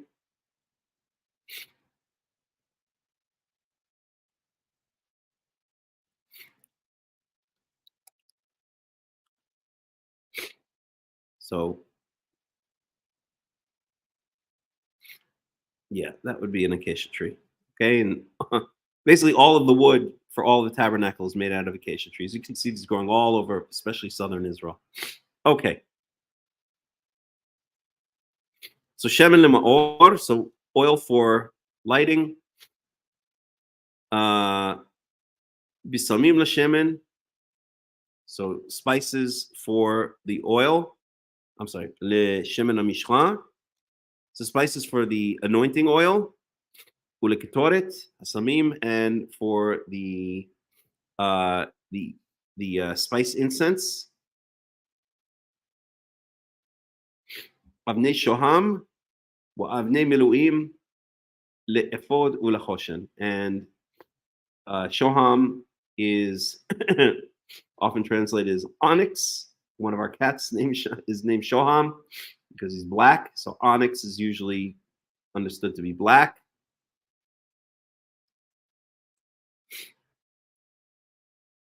So that's onyx in Hebrew, Shoham. And as we see, when we get to it, the Shoham, why does it mention this?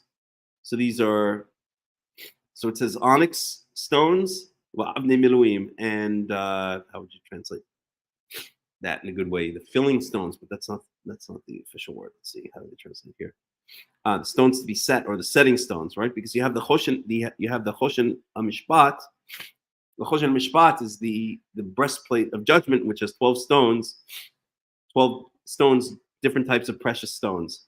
But the avnei shoham, the shoham, the onyx stones are mentioned separately because they're going to go on the shoulder pads, on the shoulders of the high priest. Le'efot l'choshen, so for the ephod and for the breastplate. Okay. Wasuli mikdash washachanti bitocham, and they should make me a holy place, a sanctuary, and I will dwell among them. So we saw. So basically, it's a whole bunch of different substances that now are being raised from among the children of Israel, which I think is beautiful. It's not that the Israelites are now going to go out and, let's say, hunt for these substances, or they're going to conquer another nation and steal these substances. These are the substances. I guess you could say they conquered Egypt, but these all come from what they already had, right? From what they gained as they left Egypt. And now, so all of the materials for building the tabernacle are coming from the people of Israel. Okay? People of Israel donating all of these materials so they can build the tabernacle. Okay? And so that they will make me a sanctuary, and so that I can dwell among them. We saw in the previous chapter that Yahweh was dwelling at the top of the mountain. And in fact, it uses that same word. Where is it? Let me see if I can find it here. 1 second. 1 second. Where was that?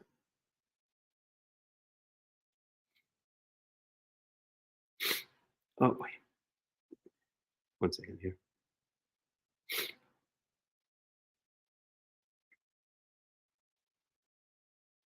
Yishkon, here. And the glory of Yahweh rested or dwelled on the top of Mount Sinai. And the word that's used in Hebrew is Wayishkon. Wayishkon. That's the same root as we see here. Wayishkon, remember that word? And now if we go here, okay, Wishachanti. Wayishkon, Wishachanti b'tocham. And I will dwell among them, okay? So before, when Moses went up to the top of the mountain for 40 days and 40 nights, the glory of Yahweh was dwelling on the top of the mountain. And now here we see that Yahweh wants to build a place which will eventually be a permanent place in Jerusalem. That's the Holy Temple, the Beit HaMikdash, okay, the Beit Yahweh. But Yahweh would like a place where His glory can dwell.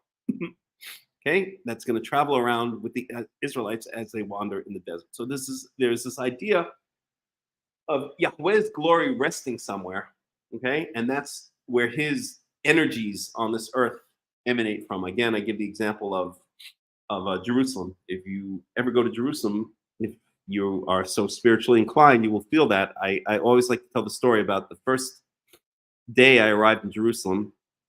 This was in 1993.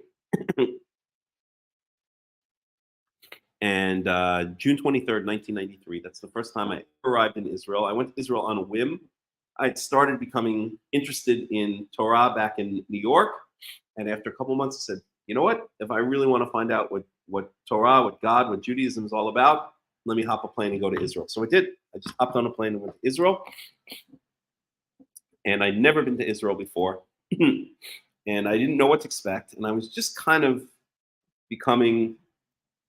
getting back into Torah or becoming religious. I mean, I grew up as a conservative in a conservative Jewish family in the suburbs of New York, but I never took it seriously.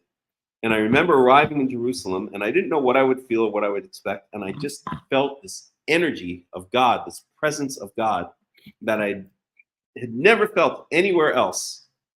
And the only thing I can compare it to, lahavdil, as they say, or the opposite of, is many, many years ago. I think it was maybe a couple years before that, maybe in the early 1990s.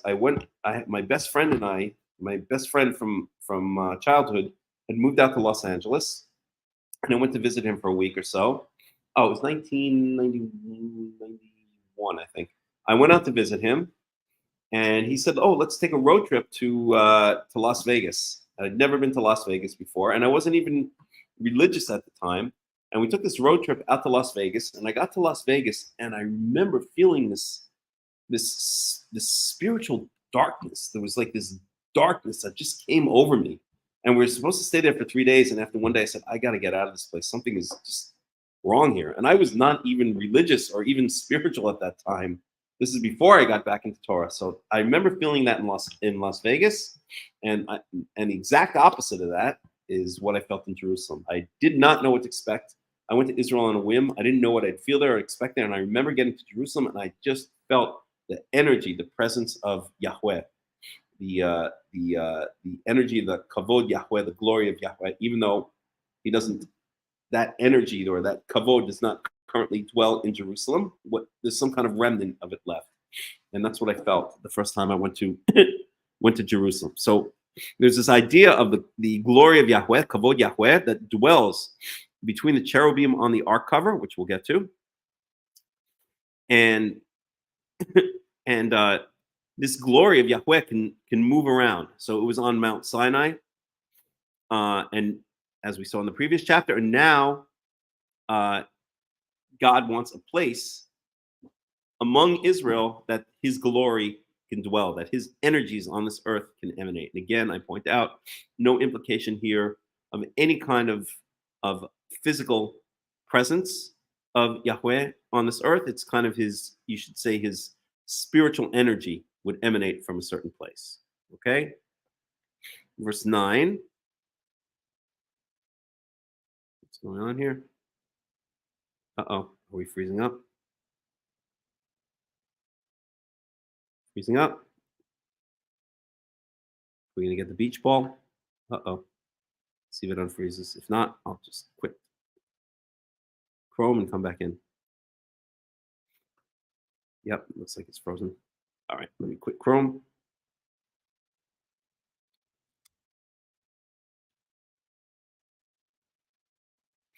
Okay.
Okay, are we back? I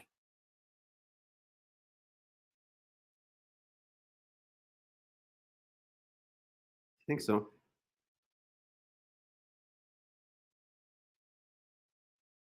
Okay, can I get a sound check?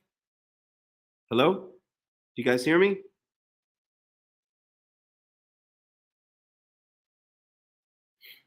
Somebody let me know if you can hear me. Hello? Just write yes into the comments, please, if you can hear me.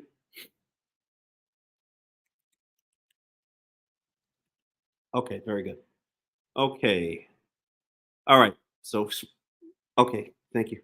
So Chrome just suddenly freezes up and I'm not waiting around for it anymore. If it happens, I just restart the computer. So that's what happened. I don't know why it's been doing it. It only does it when I run the streaming service, this Streamyard, but that's the way it is. Okay.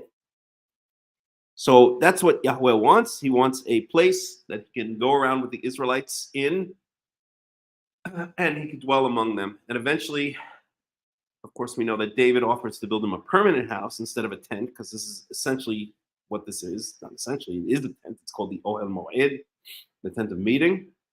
And then eventually David offers to build Yahweh a permanent house on Har Moriah on Moriah Mountain in Jerusalem, and that's of course fulfilled by his son Solomon Shlomo. Okay.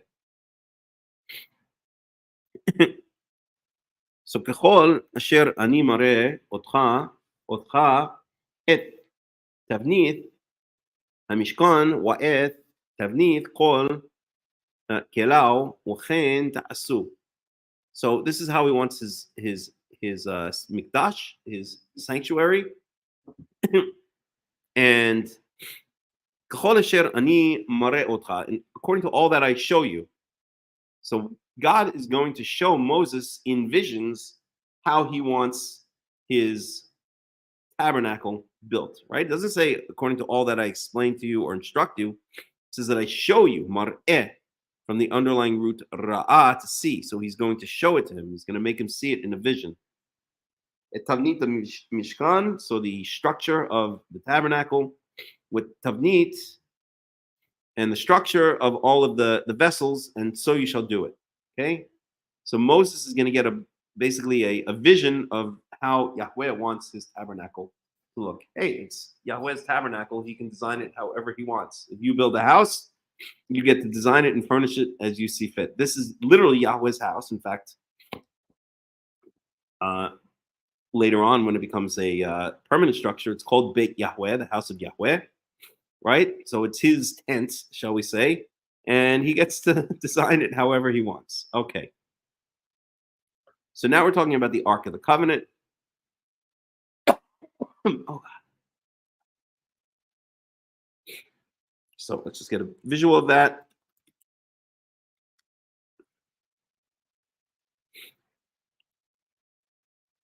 Okay. Good enough. So there's the Ark of the Covenant. That's what it's going to look like.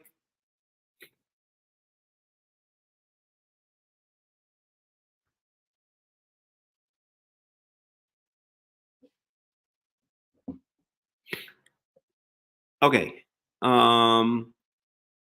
So verse 10.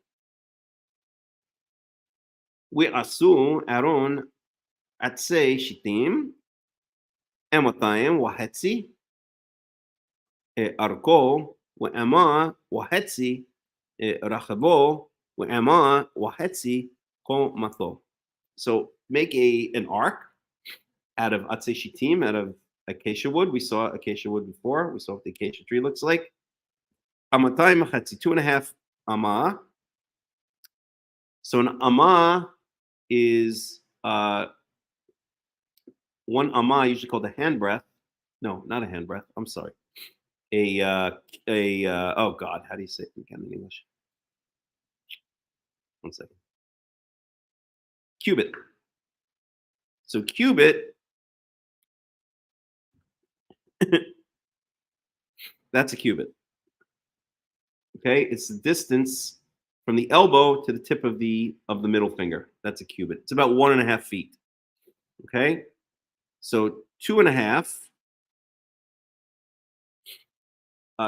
amah. So we're talking about 1.5 times 2.5. So that's gonna be 15 times 25. So what do we got? 30 and another 7.5. So I think what am I doing? 1.5 by 2.5, 3.75. So it's going to be about 3.75 feet, if I've done that correctly. So almost 4 feet in length. Arko. So it's going to be 2.25 feet in width, approximately. And 2.25 feet in height. Okay? And that's the Ark of the Covenant. Okay. Verse 11. וציפית אותו זהב טהור מבית ומחוץ תצפנו. So you shall cover it. There's a better word. What's the word I'm looking for? Overlay. But there's even a better word than that. I can't remember now. How does Fox translate it? Exodus 25:10. Oops.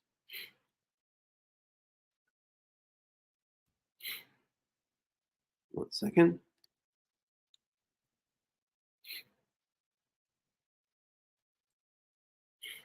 Exodus 25:10.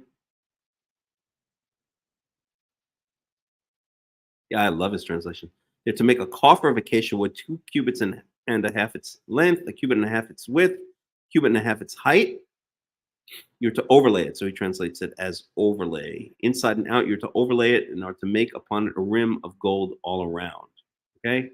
So the ark itself is made of acacia wood, and then it's overlaid with gold. Okay, so sheets of gold. Again, I'm not a goldsmith, so I don't know exactly how that works. But I guess sheets of gold are placed on top, affixed to the underlying acacia wood. Okay? And wasita allows zer zahav saviv, and she'll make for it a ornament. They usually translate it as. Let's see how they translate it here. Molding zahav saviv. So you're gonna make a like molding. Let's see how Everett Fox, a rim of gold all around. So that's this. Okay. That would be, I suppose, in this picture, it's speaking about this kind of rim that goes all the way around it. Okay, this area, and that's to be made of pure gold. So one thing we'll notice when we speak about the furniture of the tabernacle, of the tent of meeting, or of the tabernacle, as the farther you move out, the less expensive the materials are going to be. So closer to the inner sanctum, everything is gold. As you move out further, it's silver. And then as you move out further still, then it's bronze. Okay. Verse 12.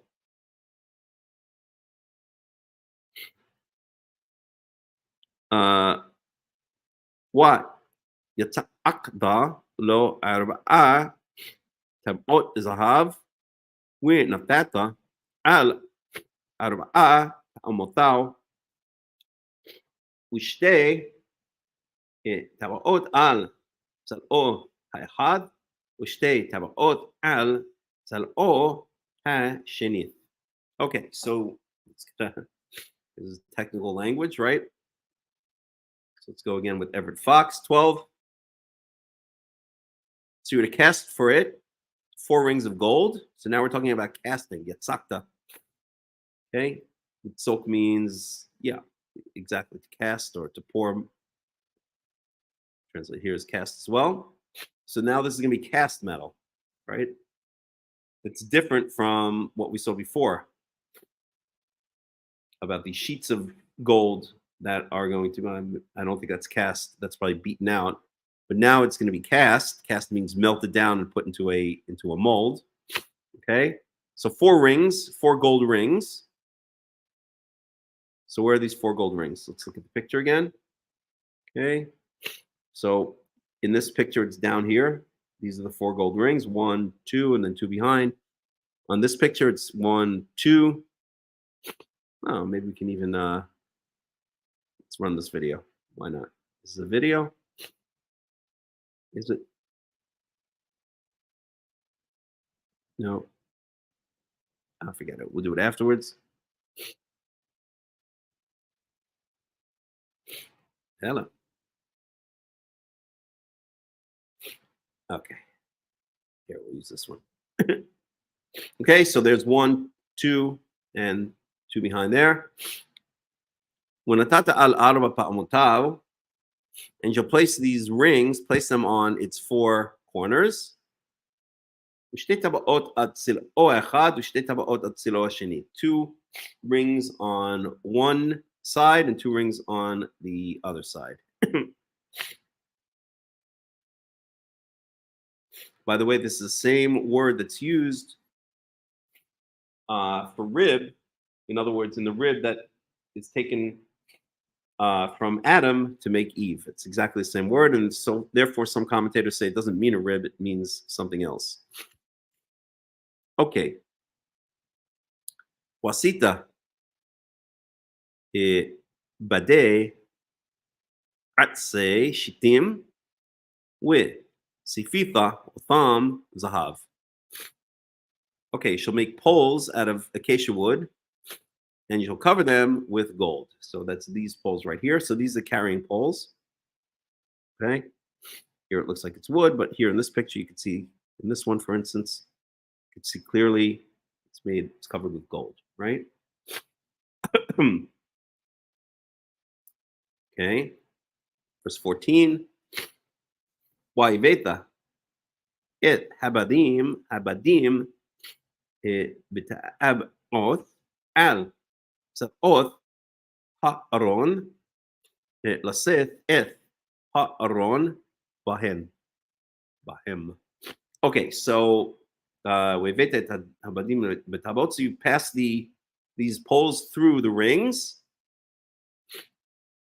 al tzlot Aaron on each of the sides, on the sides of the ark, in order to carry the ark with them. Okay, so the poles are passed through, and these poles are used to carry the ark of the covenant. Okay. V'tab'oth ha'aron yi'u habadim lo yasuru mimenu. And in the rings of the ark shall be the poles lo yasuru mimenu, and they should not be removed from them. So these poles always stay in those rings; they're never removed.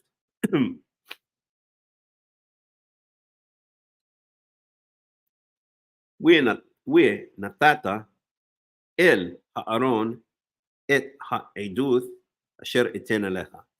And into the ark you shall place the edut, literally the testimony. This is going to be the 10 commandments, and it's going to be the not the first set, obviously, which Moshe is going to break in anger when he sees the golden calf. It's going to be the second set of 10 commandments, but this is literally edut means testimony. Aid is a witness, so edut is a testimony, asher eten elecha, which I shall give to you. Okay. Oh. All right.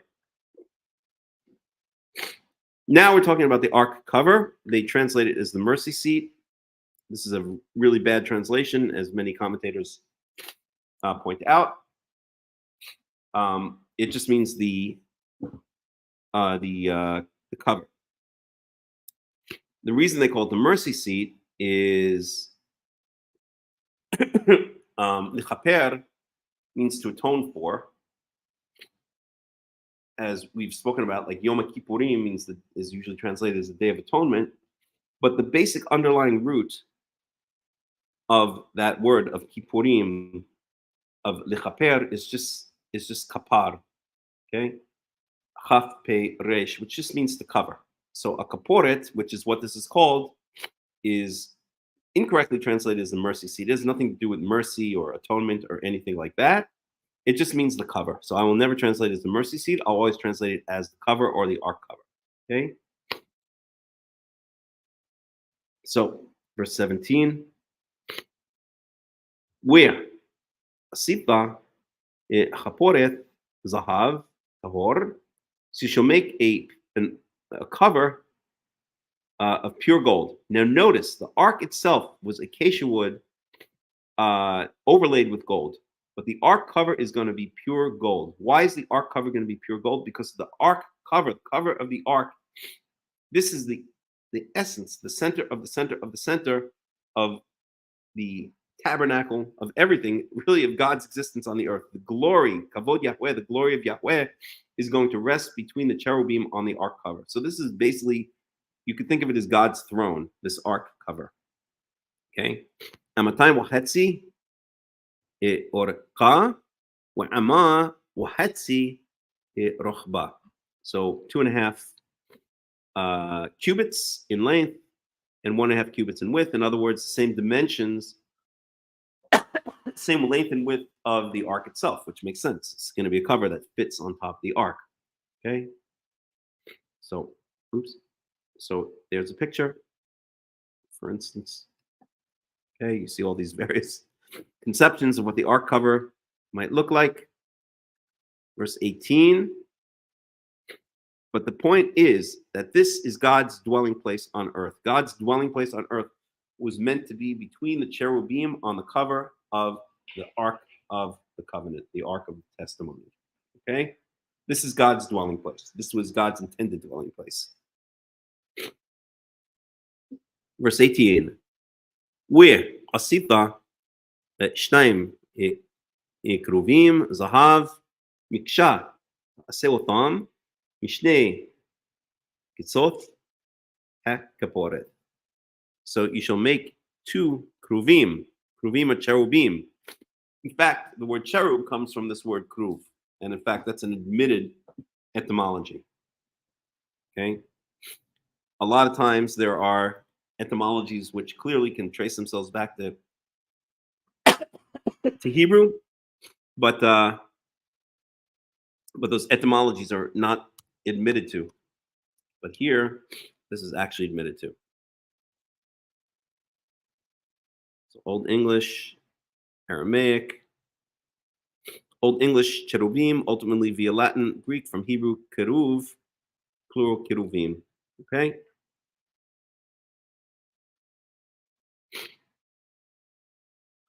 So these are cherubim. Cherubim are angels. They're described in more detail. Cherubim are spoken about in other places in the Tanakh. So you're supposed to make them. You will make them wasit shnayim keruvim. So you'll make two cherubim zahav out of gold. Miksha seotam. So this is miksha seotam. So this is not. We saw three types of gold making or gold use of gold. The first one was tzipito to zahav. So the ark cover is to be overlaid with gold. The second one was the rings, where it said, where was it? Let me find it now. Whoops, 1 second. Yeah, tzaktalo. So this is cast. The rings are cast metal. They're cast gold. So the gold is cast in a mold. So we had overlaid, like beaten out into a sheet and then overlaid. Here we have cast, and then here we have a miksha, which means beaten. So this ark cover, the entire ark cover, this entire thing you see here, is to be beaten out from a single piece of gold. That's the level of expensiveness, the level of craftsmanship that is required for the ark, for the cover of the Ark of the Covenant, because that is where God's glory is going to dwell. So mikshata seotam mishnek tzot hakaporet.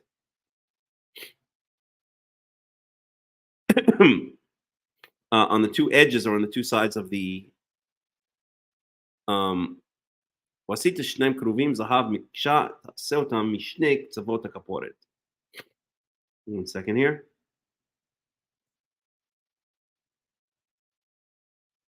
Let me just read ahead. So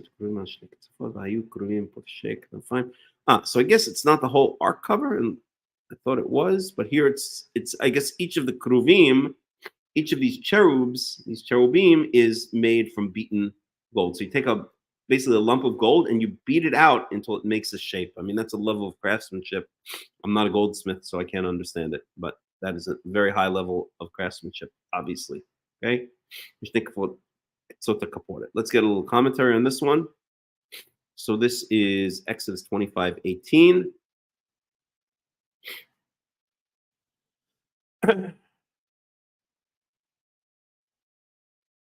Yeah, where's the dwelling place now? I don't know. I don't know if he has a dwelling place on earth. If we look at the book of Ezekiel, very briefly, if I can find it now. Let's do that.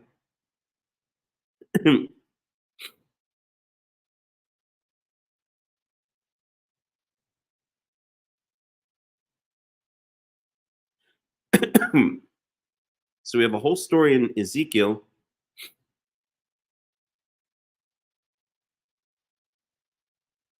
Let's see, where is it in Ezekiel? Let's move around. 20 or so. Let's see if I can find it.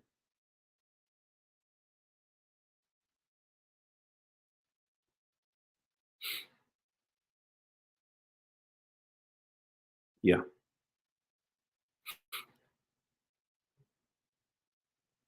So this whole idea of a second.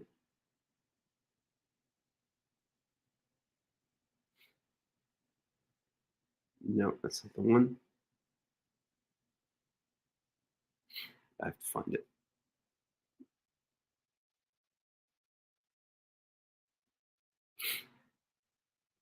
Okay, let me just Google it for a second.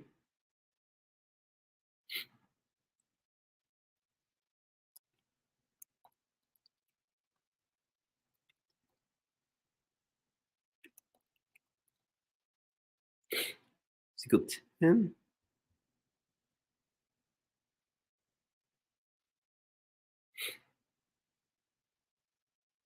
Okay, it's Ezekiel 10.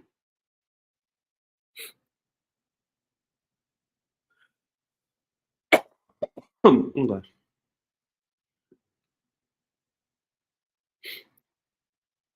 Let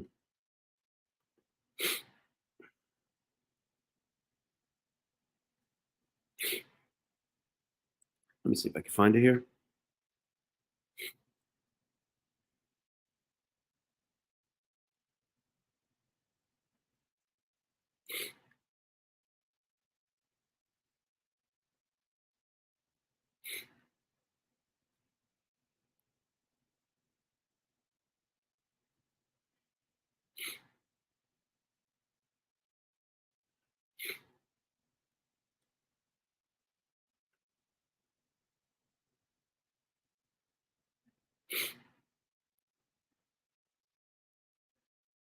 One second.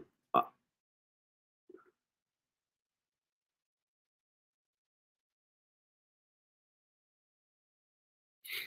I can't find it right now. I'm not going to waste time on it right now. But basically, the glory of Yahweh departs from the temple, and I don't remember offhand where it ends up. But basically, I think the implication is that it just is no longer here. But I'll have to look it up in Ezekiel later. Okay, verse 18. Wasit shnaim kruvim zahav mikche taseotam shneim tzota kaporet. Okay. Verse 19. Wa se kruv ehad mikatsa mizeh u charuv ehad mikatsa mizeh. So you're gonna place or make one cherub on one side and another cherub on another side. Okay, or one end and the other end. Mina kaporet su et kruvim al shnei kitsotav. So, so from the ark cover, you shall place the cherubs on the two ends of the ark cover, just like we see in the picture here, right? Okay, I may have to stop soon because I'm really feeling congested. Go a bit more. Wahayu akruvim porshne chnafayim lima'ala sochachim bechanfehem al hakaporet.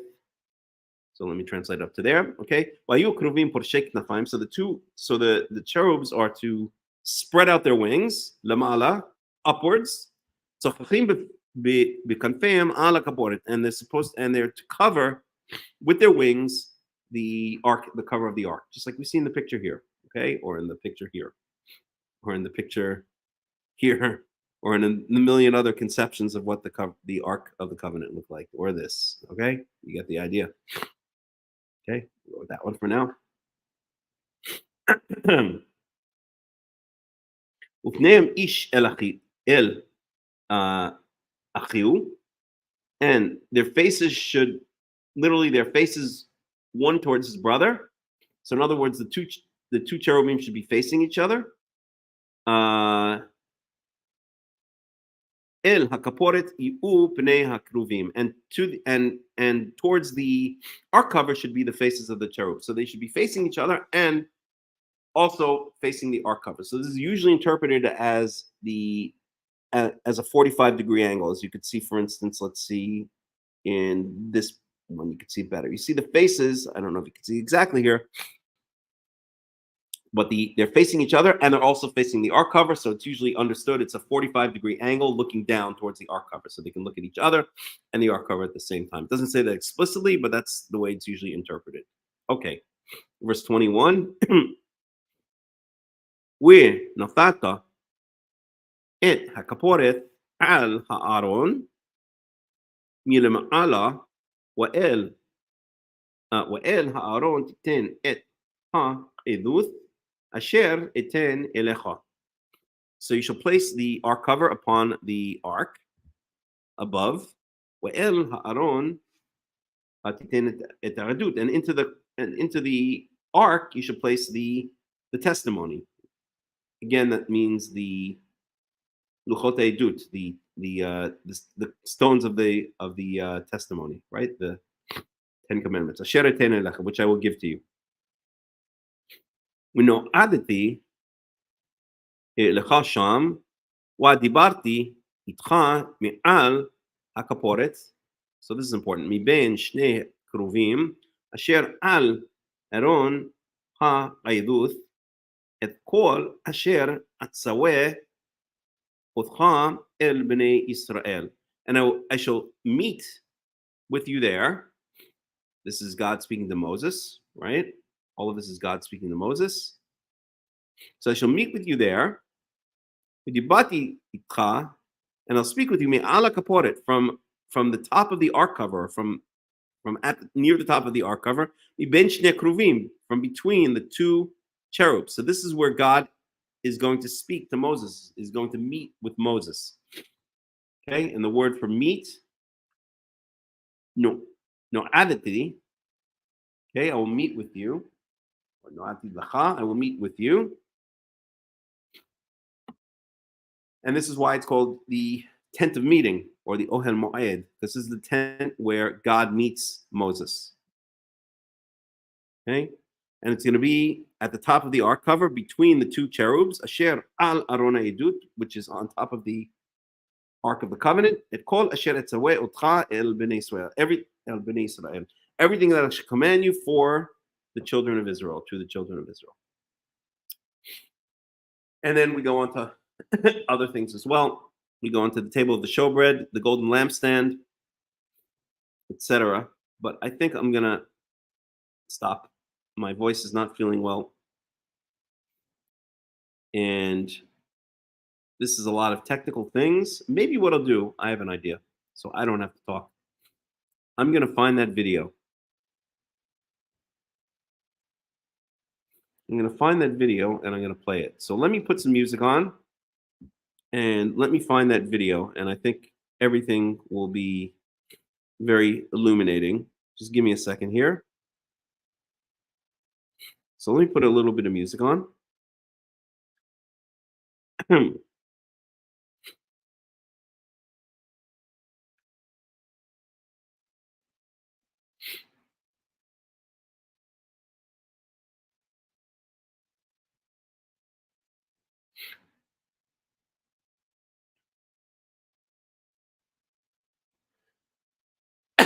Oh, God.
welcome.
שאימא בהנה יפה וצעירה, אז אבא על גבעה בנה לה בית. חלפו העתידים חצי ועברה, וטלטלים הפכו סיפה בינתיים. אבל על חוף ירדן כמו מאומה לא קרה, אותה הדומיה וגם אותה התפאורה. חורשת האקליפטוס, הגשר הסירה, וריח המלוח על המים. חורשת האקליפטוס, הגשר הסירה, וריח המלוח על המים.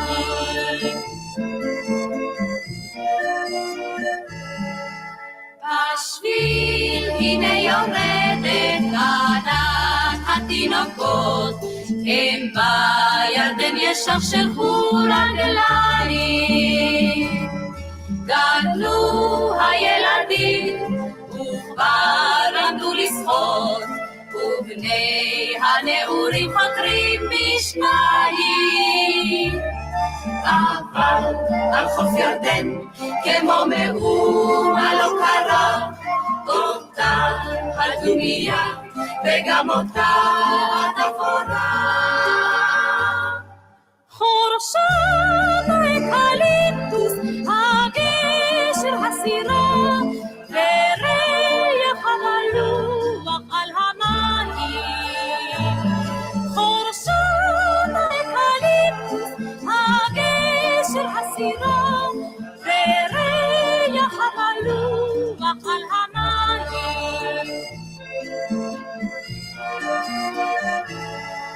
מעבר לירדן רמו התותחים, והשלום חזר בסוף הקיץ.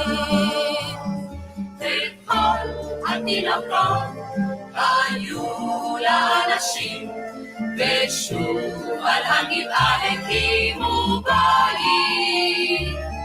אבל על חוף ירדן כמו מאומה לא קרה, אותה הדומיה וגם אותה התפאורה.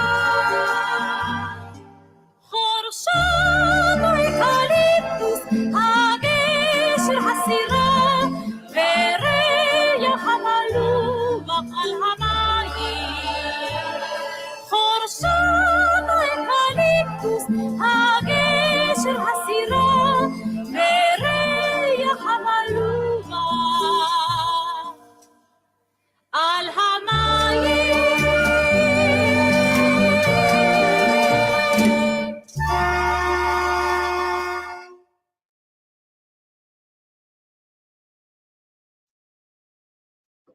Okay, so let me put on this video. This is a video in 2019. I visited Timna Park just north of Eilat, and there they have a replica to size of the tabernacle that we're talking about right here.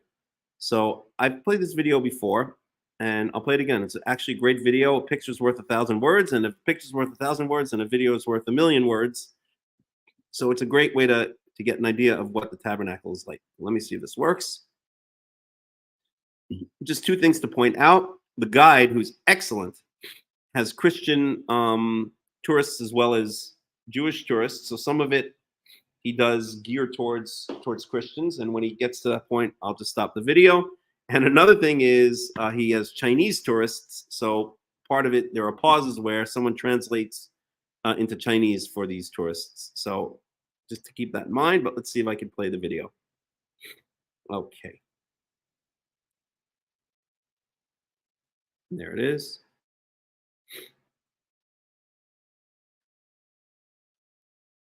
I can get rid of this. I'll leave that. Okay. Stop that.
ark was made of wood and covered with gold.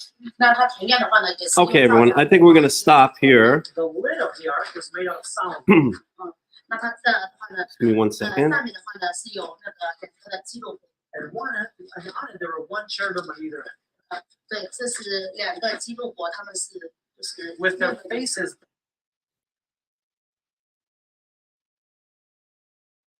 Okay, everyone, we're going to stop here, and I think I'm going to end the study for today.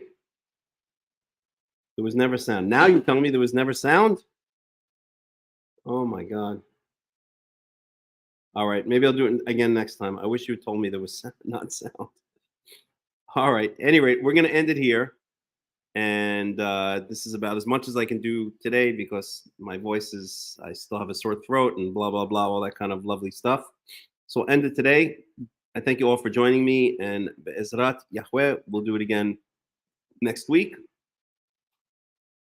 So this has been the weekly Torah portion, World Alliance of Qara'im, Terumah. I am Hakham Melech ben Yaakov, and I wish you all a Shabbat Shalom and a Shavua Tov, and we'll see you again next week. Shabbat Shalom and Shavua Tov.